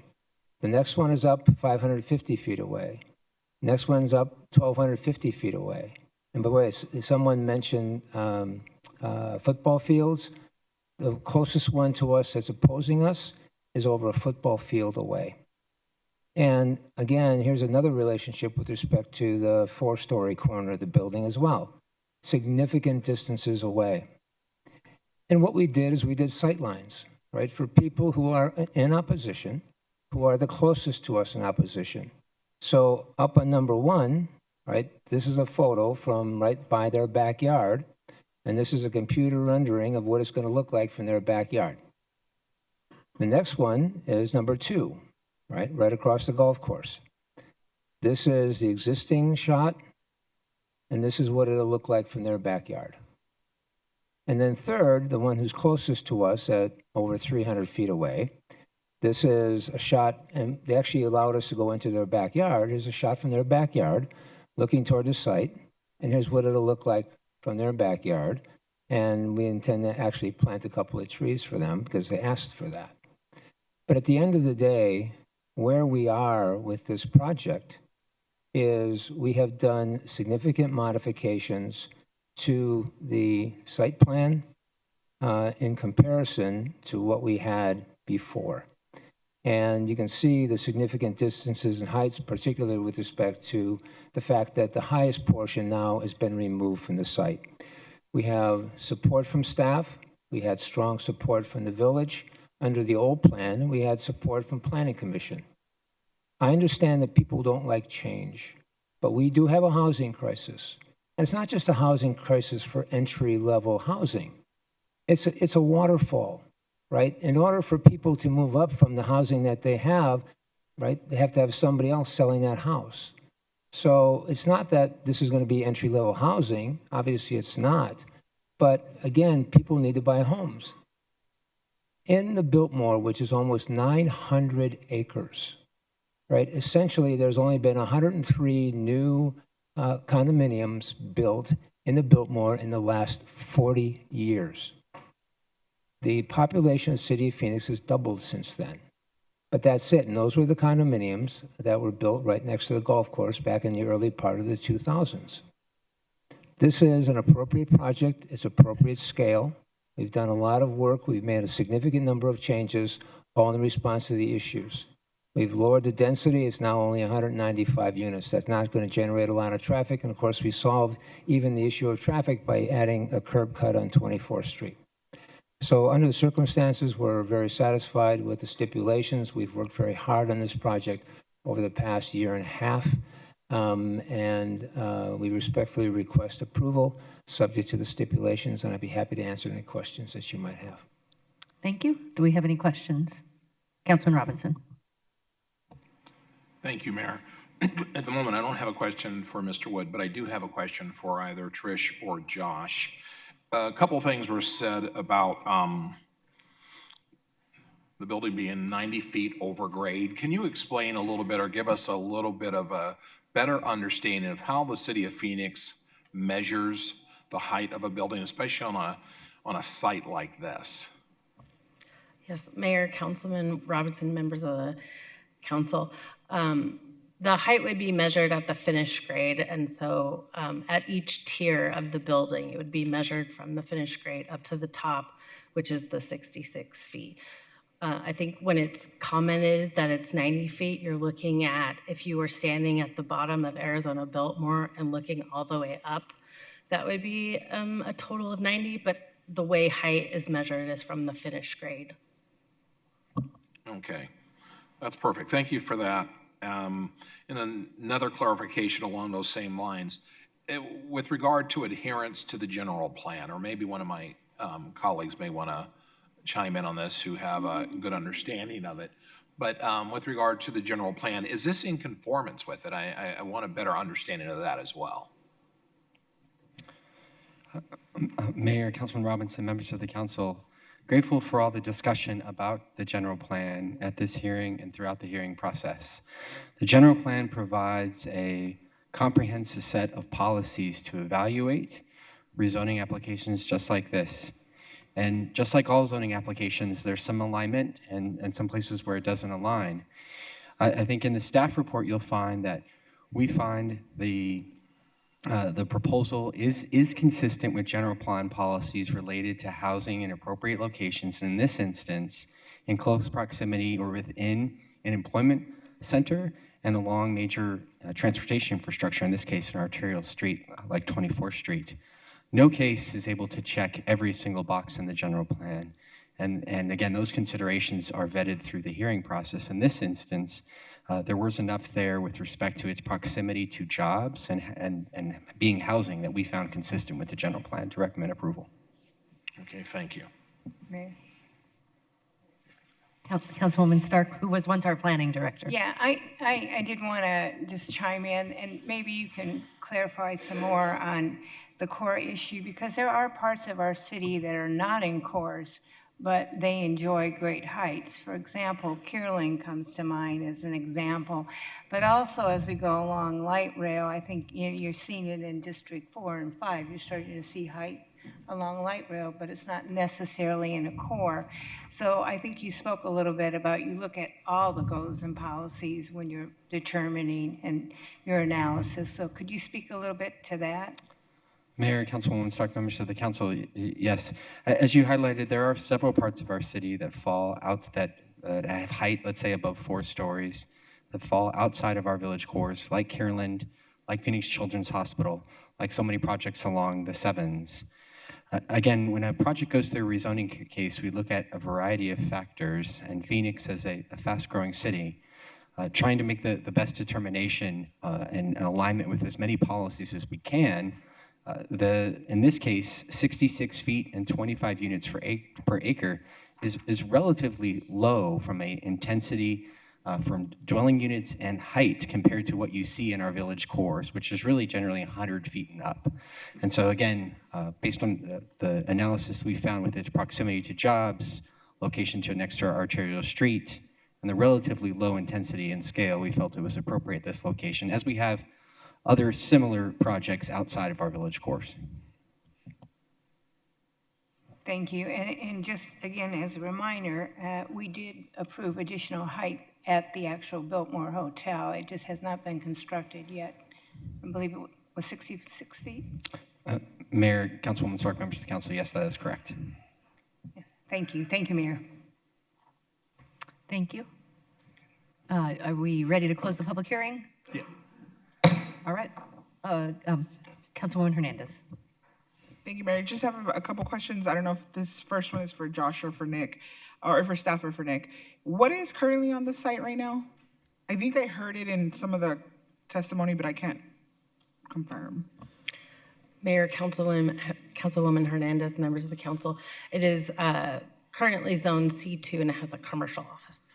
Sorry, let me rephrase my question. Is the site vacant right now? Do we know? I think so. I think Nick can take that one.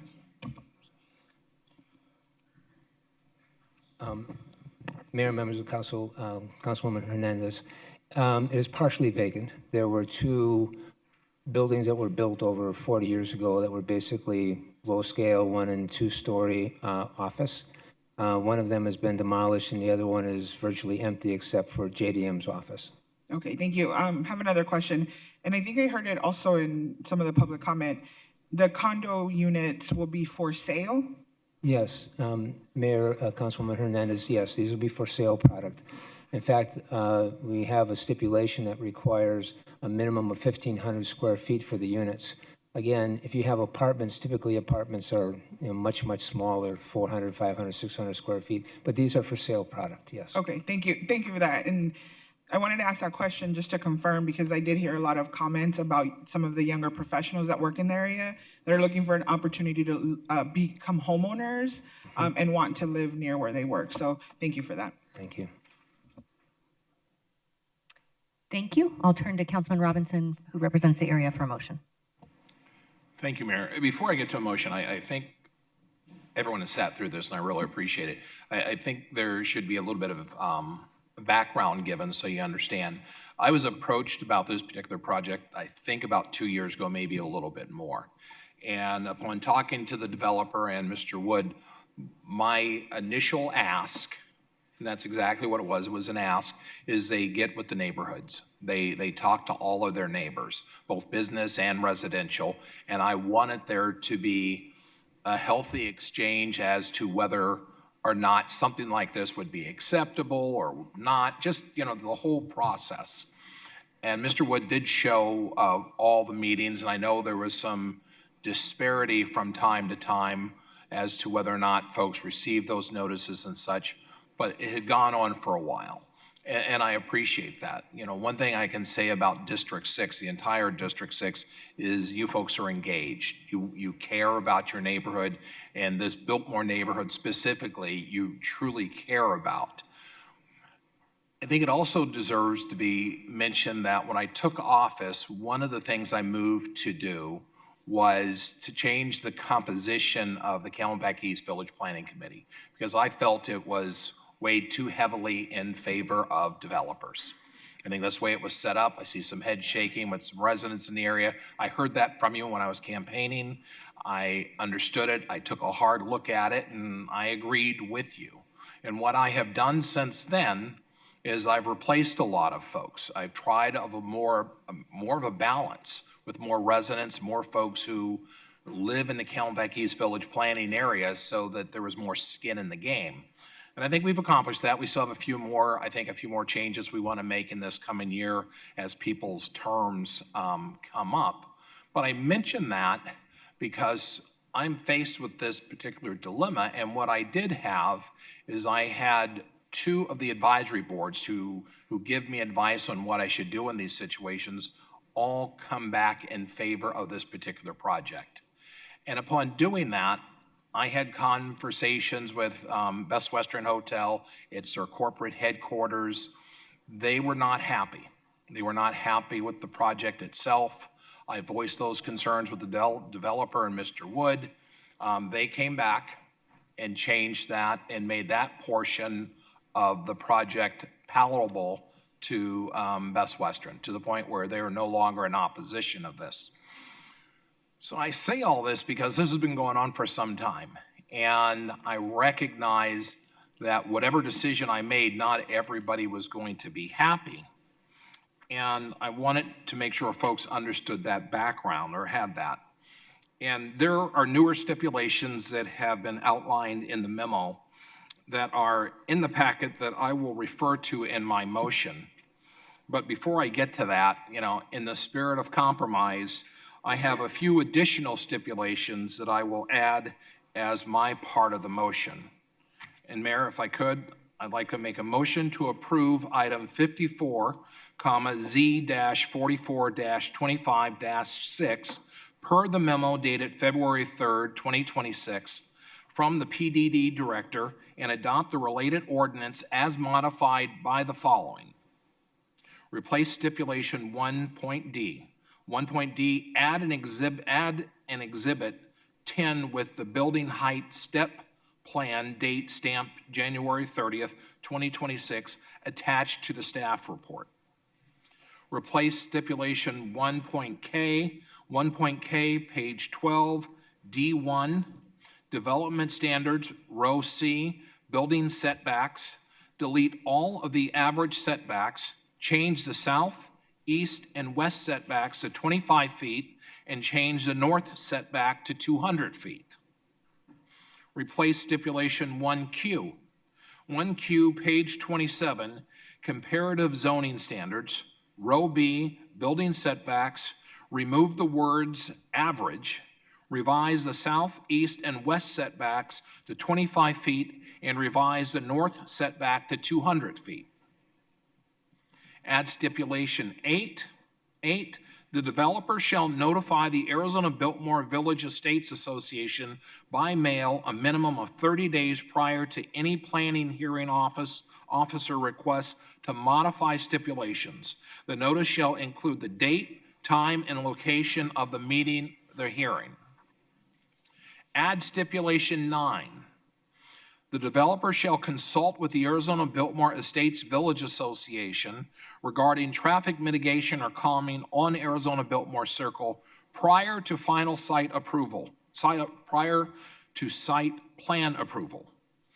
Any agreed upon modifications to the private street will be funded, constructed, and maintained privately and be reviewed and approved by the Planning and Development Department.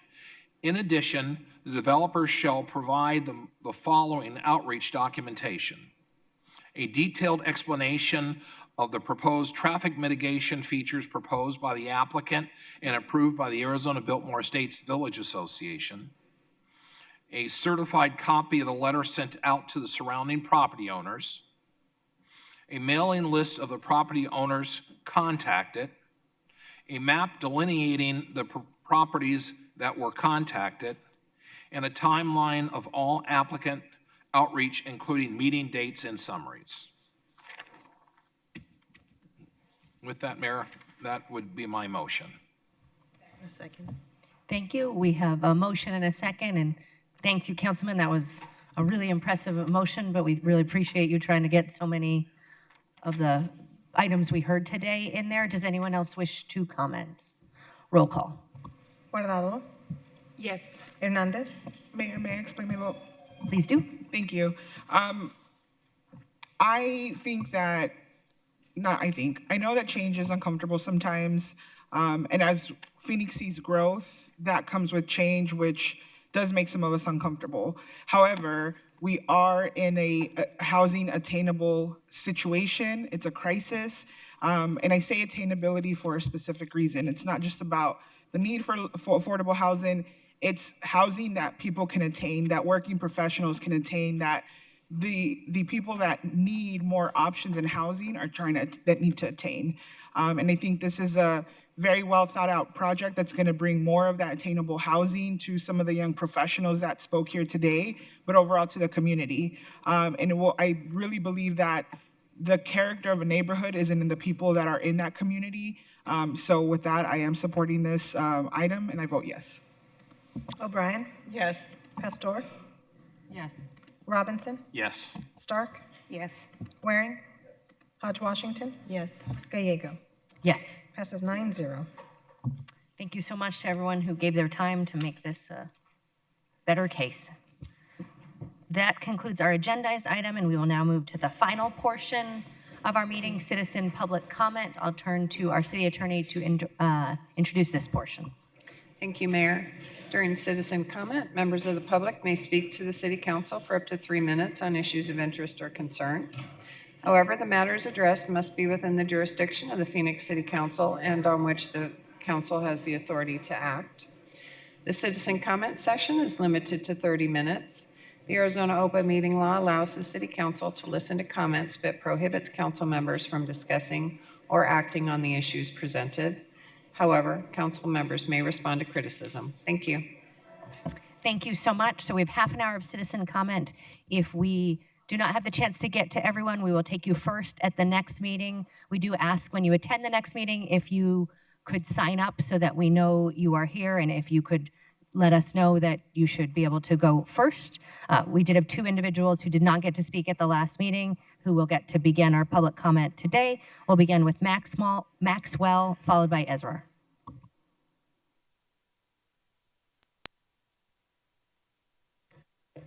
Hi again, everyone. First off, just congrats on the motion earlier today to improve heat protections for workers. I'm going to let some of the workers speak and take most of the my time, but I want to just note, as many of you know, we've represented our union, Unite Here Local 11, has represented workers at Sky Chefs, many of whom then were displaced in their jobs when company Sky Cafe and its subcontractor Aramark took over the space for the American Airlines contract last year. What we are going to be, or what our members are going to want to be talking about, is that there's been some serious allegations of wage theft and wage noncompliance with the subcontractor that Sky Cafe secured, which is Aramark, and we've filed 6 complaints with the ICA and 5 complaints with the Attorney General's office regarding these wage violations, or these alleged wage violations. The only reason why I was looking to comment at the prior meeting is that I think something important for the council to note is that under the Arizona Fair Wages and Healthy Families Act, municipalities like Phoenix are expressly authorized to consider violations of the state's minimum wage law in their decisions to award or renew contracts or licenses to companies. This would include contracts like the one Aramark holds for food service at the Phoenix Convention Center. It would also include permits like the CUP licenses that are given out to companies to operate the airport. So we want to strongly urge the council to consider the workers' pending wage claims in any future deliberations about these types of contracts or awards. We also will continue to urge the city to adopt strong worker retention language and policies for these contracts to make sure that the kind of displacement that happened for these workers and that they continue to be experiencing does not happen again. So with that, I think I will yield to the workers. Maxwell, I'm sorry. They need to be signed up to speak. Mhm. So if you want to take up your time, that's great. But if not, if they're signed up to speak, they will speak. Oh, okay. I think it's Okay. just the next speakers. Yeah. Okay. Oh, perfect. Okay. I do have one quick clarifying question. You indicated there were a number of complaints that have been filed. I presume all of the complaints are still in investigatory Investigation. status? Thank you. Correct. Thank you. Okay. Ezra is next, followed by Elizabeth Venable.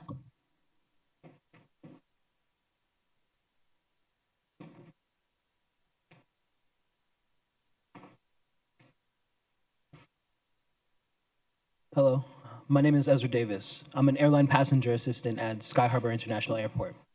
Every day, I help passengers who need wheelchair assistance, like the elderly. I'm only paid the minimum wage of $15.15 an hour, plus tips, which aren't reliable. Do you think someone's grandma who lives on a fixed income should be responsible for supplementing my low wages by tipping from the kindness of their heart? Or should it be on the responsibility of the multi-billion-dollar airlines who depend on me to keep their passengers safe? We need the city council and the mayor to do the right thing and ensure we are all paid a real living wage of $25 an hour. Low wages mean high turnover, which makes everyone less safe. Corporations' greed is hurting everyone. The city council needs to stand up for us, the working people, who are the backbone of Sky Harbor.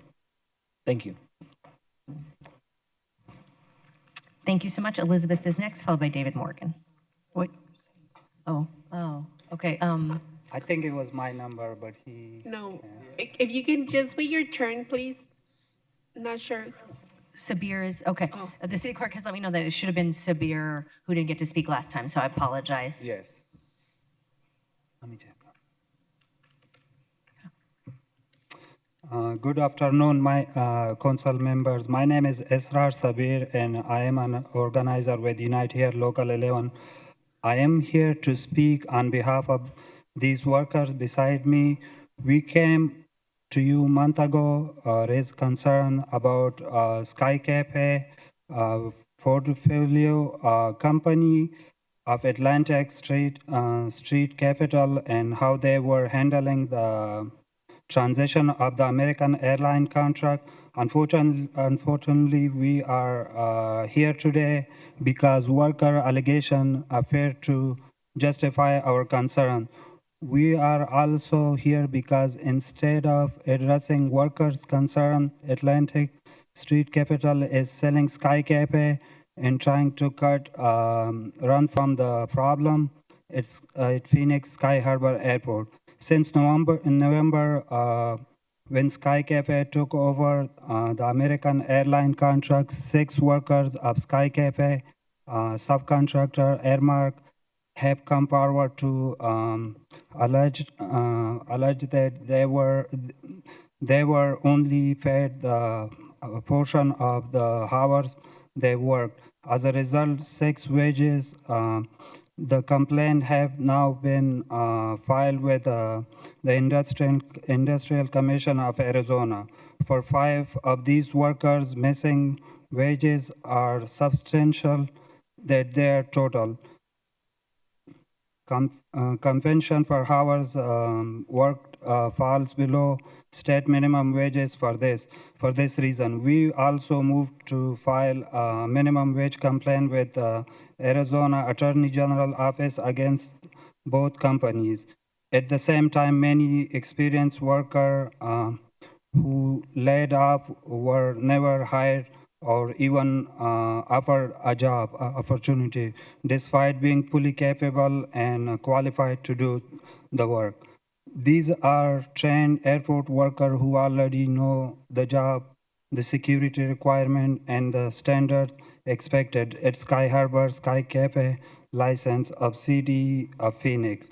It is special privilege to be allowed to operate on airport property. The city should be extremely concerned if one of its license is failing to follow labor laws and leaving workers unfed. We are asking the city to take these violations seriously, hold Sky Cafe accountable, and ensure that any company operating at our airport follow the law and treat the worker fairly. Thank you for your time. Thanks.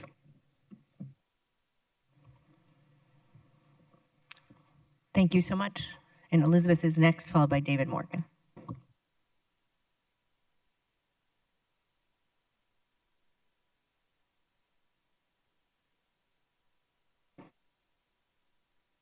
Okay, so I'm just gonna do what I normally do, which is advocate on the budget issues and talk about need for shelter. It's a little redundant, but I want to give you guys some more ideas of how productive investments and maintenance of investments of infrastructure of shelter and permanent housing, permanent supportive housing can be for communities. According to a national study in medical journals, I have a couple of sort of dollar for dollar results and economic tie-ins for shelter. And so we don't just get a reduction in police activity or need for police when we put people into shelter. I've already discussed how they're, according to that Denver study, there's a 1-to-1 cost savings for emergency, fire, and police when you have one shelter bed. Okay, both cost about $1,500 per individual to police versus to put in shelter.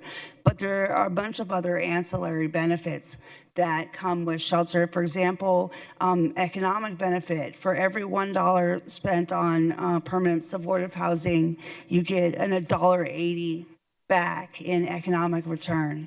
You increase the employability of people who have access to housing, and it enables them to find employment increasing by 24 percentage points from when they're unhoused. And people aren't unhoused because they don't want to work. If that were the case, when they got shelter, they wouldn't get new jobs, okay? But sometimes they have barriers and they need resources to be able to fully be productive members of society. Also, time spent in jail by participants is reduced by 130%. And sometimes, you know, we look at costs on one end and we don't look at how we could be defraying those costs by investing. So, you know, even though I know it's probably like outside of the budget to increase, you know, you look at what is the turnaround and what are the externalities too, and what do you get back off of every investment of every dollar, right? And I would just offer that obviously it's my position that every facility that was opened from 2022 till present that is city run should be maintained because the economic benefits of the public safety benefits, but also, you know, it'd be worth it to consider expanding it considering the need. There's a lot of need. Okay. So. Thank you so much for that testimony. Mr. Morgan is next, followed by Diane Barker. In the last meeting, I spoke about the fact that being homeless in itself is not a criminal act. More shelters are definitely necessary. There are those in authority who've made it so. That's just the sad fact. The current legislation's class consequences for being homeless are a $500 fine or up to 180 days in jail, or both. Thus, the homeless persons are either forced to give everything they have or lose everything they have to go to incarceration. Then, upon release, they get returned to homelessness. It creates a revolving door effect. Habitual criminals, I don't think so. The people with special needs actually have nowhere to turn to for help, except us. We're all we got. Simply put, there are no assisted living facilities available for them. and their number is continuing to grow exponentially in our current shelters. The need for more shelters is obvious. So is the need for more assisted living facilities. Now, I know that there are many unoccupied buildings and lots available in and around our city. I see them all the time. I'm sure they could be put to use for these purposes. I mean, in our country as a whole, as the United States, all men are to be considered equal. Does this no longer apply for our homeless, our poor, or our special needs? Thank you for that testimony. Diane is next, followed by Theo.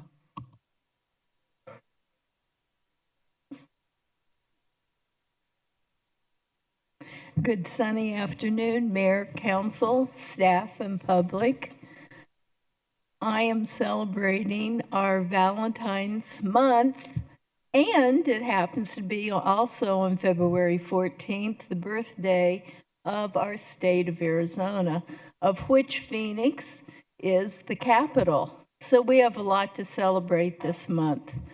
I'm here because of mobility. Fortunately, I do live downtown. I've lived in greater Phoenix in 7 cities and gotten around in what we call multimodal transportation. I used to say it feels good and make a display, a cartwheel, until I got stopped.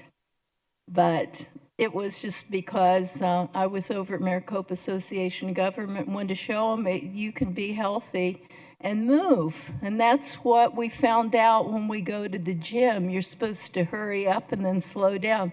I said, that's like taking transit. You got to chase that bus, and then you sit down.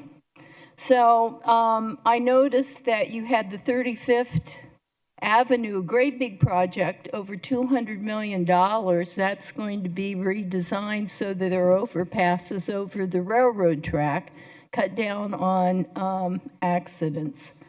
So I'm for that. I'm for transportation increasing in the West Valley.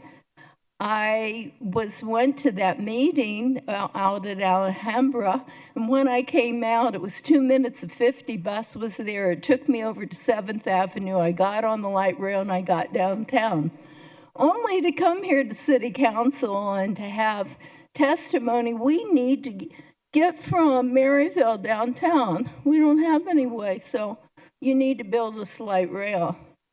Just start fixing the bus stops. We, for years, the city of Phoenix has led in mass transit. We have plenty of north, south, east, west lines running all through the West Valley. And they're new buses.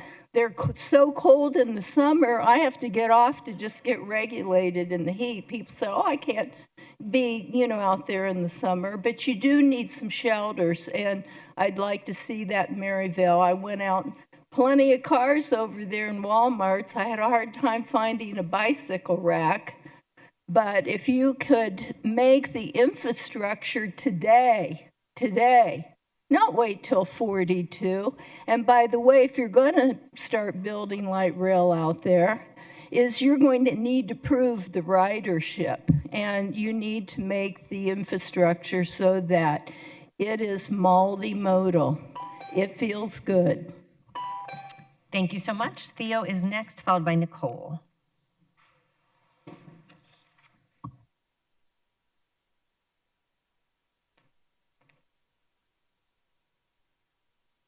Bonjour, je m'appelle Théophile Banganigawon.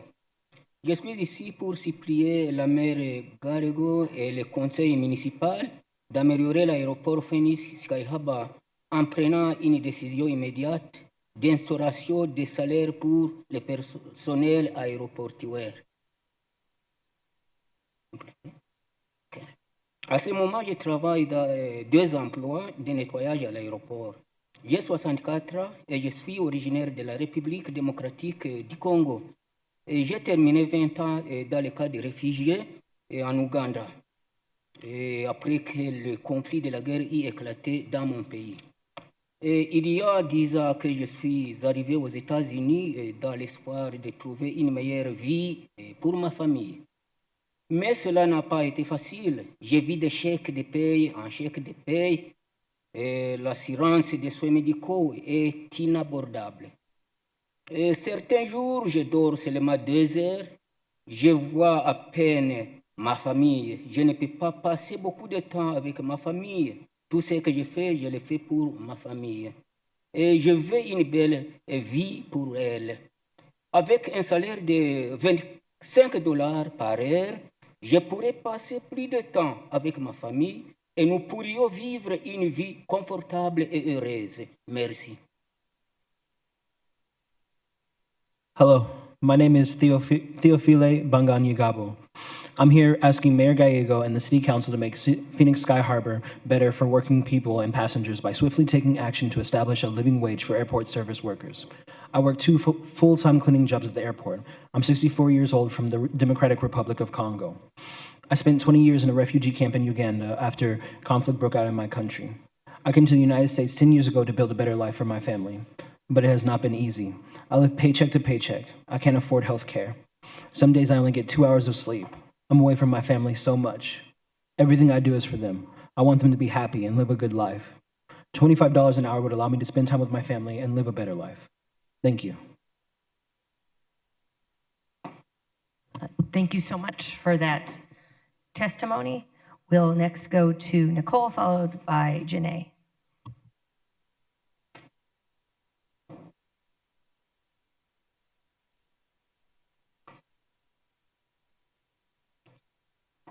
Good afternoon, everyone. My name is Nicole Ray, and I'm a passenger service agent at Sky Harbor International Airport. I'm one of the workers you see assisting Southwest passengers who need wheelchair assistance. I love my job, but you know what I don't love? That I had to stop taking medications because I depended on because I can't afford them. It was either medicine or food for my 2 young sons. As a single mother, the choice was easy. You know, it's even worse. The major airlines supported the legislation that slashed access to health care for millions of working people like myself. While the airlines make money off my back, they're actively working to make my life worse. So I want to know, does the City Council side with major corporations who hurt working people, or the working people who keep Sky Harbor running?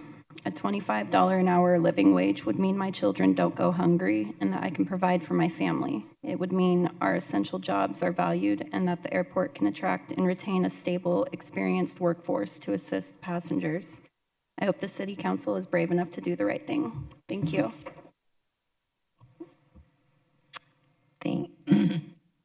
Thank you. Janae is next, followed by Trina.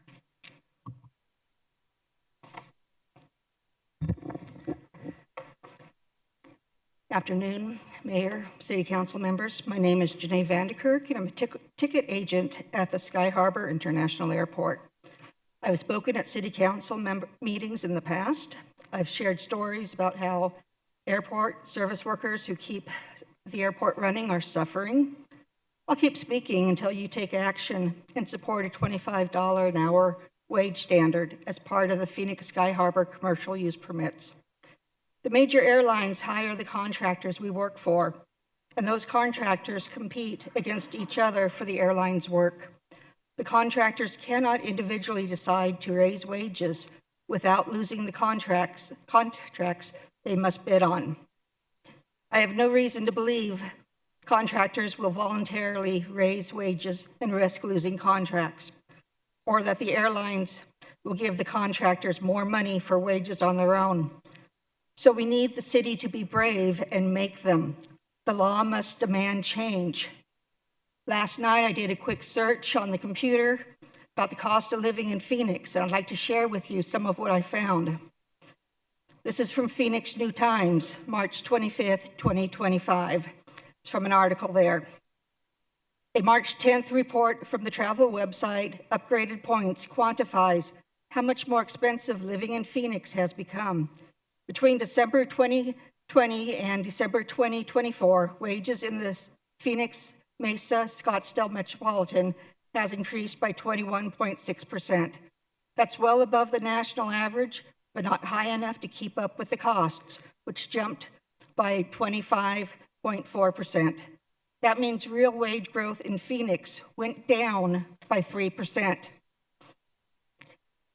This is from livingcost.net for 2026. Average rent of one-bedroom apartment in city center, $2,100.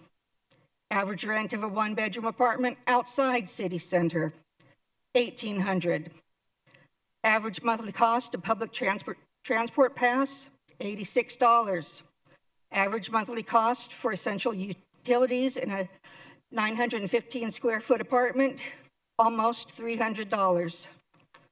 Finally, a person working 40 hours a week at Arizona's minimum wage of $15.15 an hour earns around $2,700 monthly before taxes.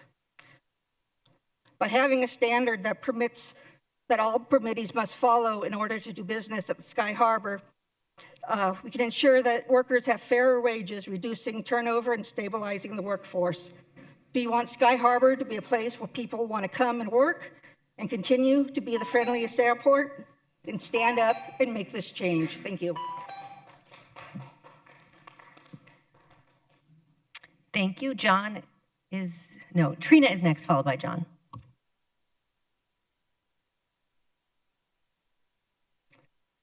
Hi, welcome back, right? So my name is Trina David, and I'd like to speak on two things. One, the parking increase for employees at Sky Harbor Airport, and two, I'd like to show my support for all the airport workers to get a decent livable wage. So I do, as many of you have heard earlier today, I am a crew chief with a major airline at Sky Harbor. And the decision to raise employee parking from $15 to $30 and from $7 to $17 is not just unreasonable, it's completely disconnected from operational reality airport workers face every day. Airport workers work every shift imaginable. Late nights, early mornings, doubles, split shifts. Many of us start and end when the public transit isn't running, when other transportations are unreliable, or when it simply isn't safe to walk long distances in the dark. For thousands of workers, driving is not optional. It's the only way to get to work. And as of right now, the SkyTrain maintenance, reduced service, and ongoing reliability issues cause many difficulties for employees, and they have no choice but to park in the terminal garages. Not because we want to, but because we have to. The system that is supposed to move us from employee lots is inconsistent and unpredictable. The delays can take up to 20 minutes or more just to get a train to the employee lot. That's before we even begin the long walk to our work areas. I am a fast walker. I park at the West Economy on the far end. It takes me 30 minutes to park my car, take the SkyTrain from Terminal 3 and go to Terminal 4 and do the time clock. The delays don't stop there. Airport employees do not have a dedicated TSA line. So depending on the time of day, we face long security lines just to get to our work areas. Again, we do not have anything control over that. And here's the part that makes sense, that makes this increase even more unacceptable. If we arrive late because of the SkyTrain delays, TSA backups, overcrowding, or maintenance issue, things completely outside of our control, we're penalized, and those penalized can escalate into job loss. And the only thing we get from our companies or our employers is you need to provide better and leave earlier. That's inexcusable. And, and to make matters worse on this matter, Sky Harbor has provided no justification. We do not control the SkyTrain. We do not control the TSA lines. We do not control the maintenance schedules, and we do not control the employee lot maintenance. We're asking for this increase to be paused, reversed, or reevaluated with worker input, and we're asking for transparency, fairness, and leadership that understands the difference between a revenue stream and a workforce. And in addition, with the livable wage for all the airport workers, Sky Harbor cannot function without them. The airlines cannot function without them, and the traveling public cannot function without them. They deserve better. Thank you.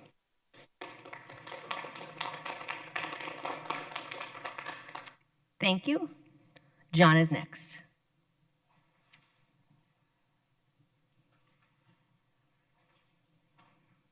Hello, good afternoon. I don't know how to follow from that, but I'll do my best.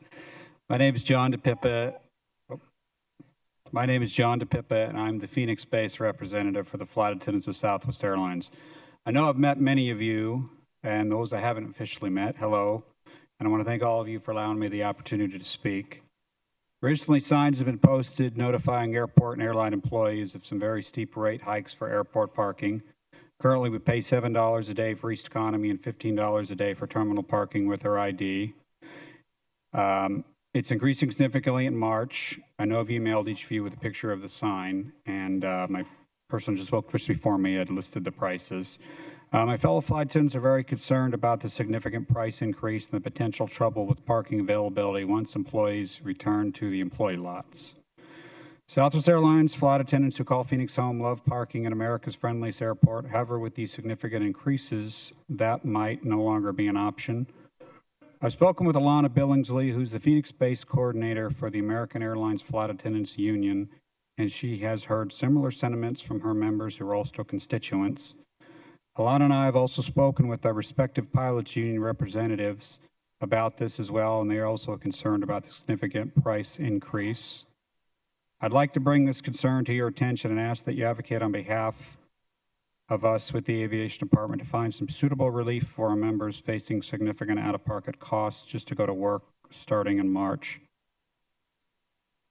I do want to thank, though, to give a thank you to Aviation Director Makowski. He's actually going to be meeting with us with several of the unions on Monday, so I do want to thank you for that. That is appreciated. That is a good step in the right direction. I just wanted to thank you all for your time. Thank you so much. Leonard Clark will be our next speaker.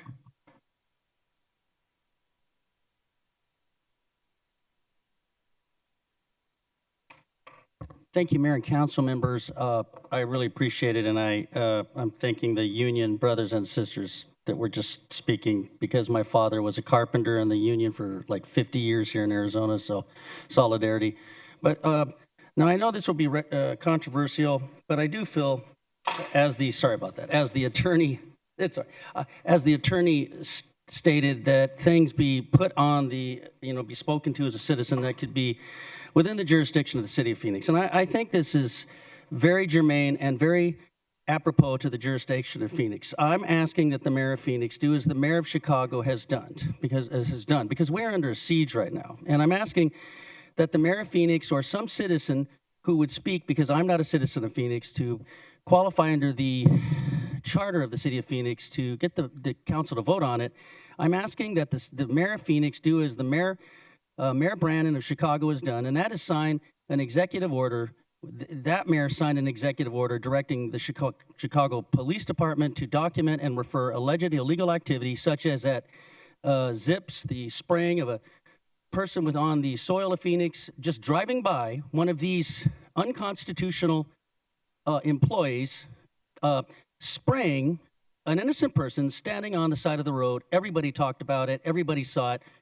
So I'm asking that the mayor of Phoenix, please, if you could sign an executive order such as the mayor of Chicago, and I know I've got a big target on my back, but that's all right. They didn't kill me in Iraq, so a lot of people didn't make it back. I made it back, and I'm not going to let the Constitution leave, not in the city of Phoenix. So I'm asking you, please, sign an executive order, Mayor Gallego, basically referring alleged illegal activity by federal agents, such as they did in Cook County, to our excellent Secretary of State, Chris Mays, who's got a website set up, and our governor of Arizona, who's also got a website for these abuses.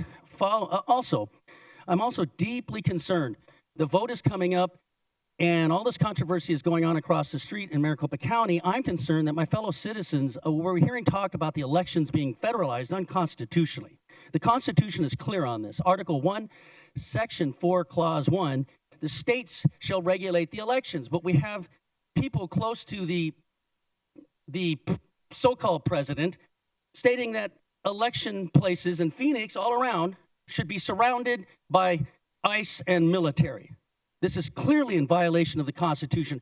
I ask that you please ensure that the citizens of Phoenix will not be harassed, that brown people, that black people, poor white people, whoever they are, not be harassed. This should not be 1950s, 1940s America, certainly not in Phoenix. I really want you to check into that macing at Zips. And I'm also asking if you could come up with a resolution thanking the VA employees for the great work they do. God rest Alex Peretti's soul. Thank you. Thank you all for that important testimony. We have hit the end of citizen public comment. There were a few individuals who did not get to speak at this time, and so if you could sign in at our next council meeting, we will have you go first. We are adjourned.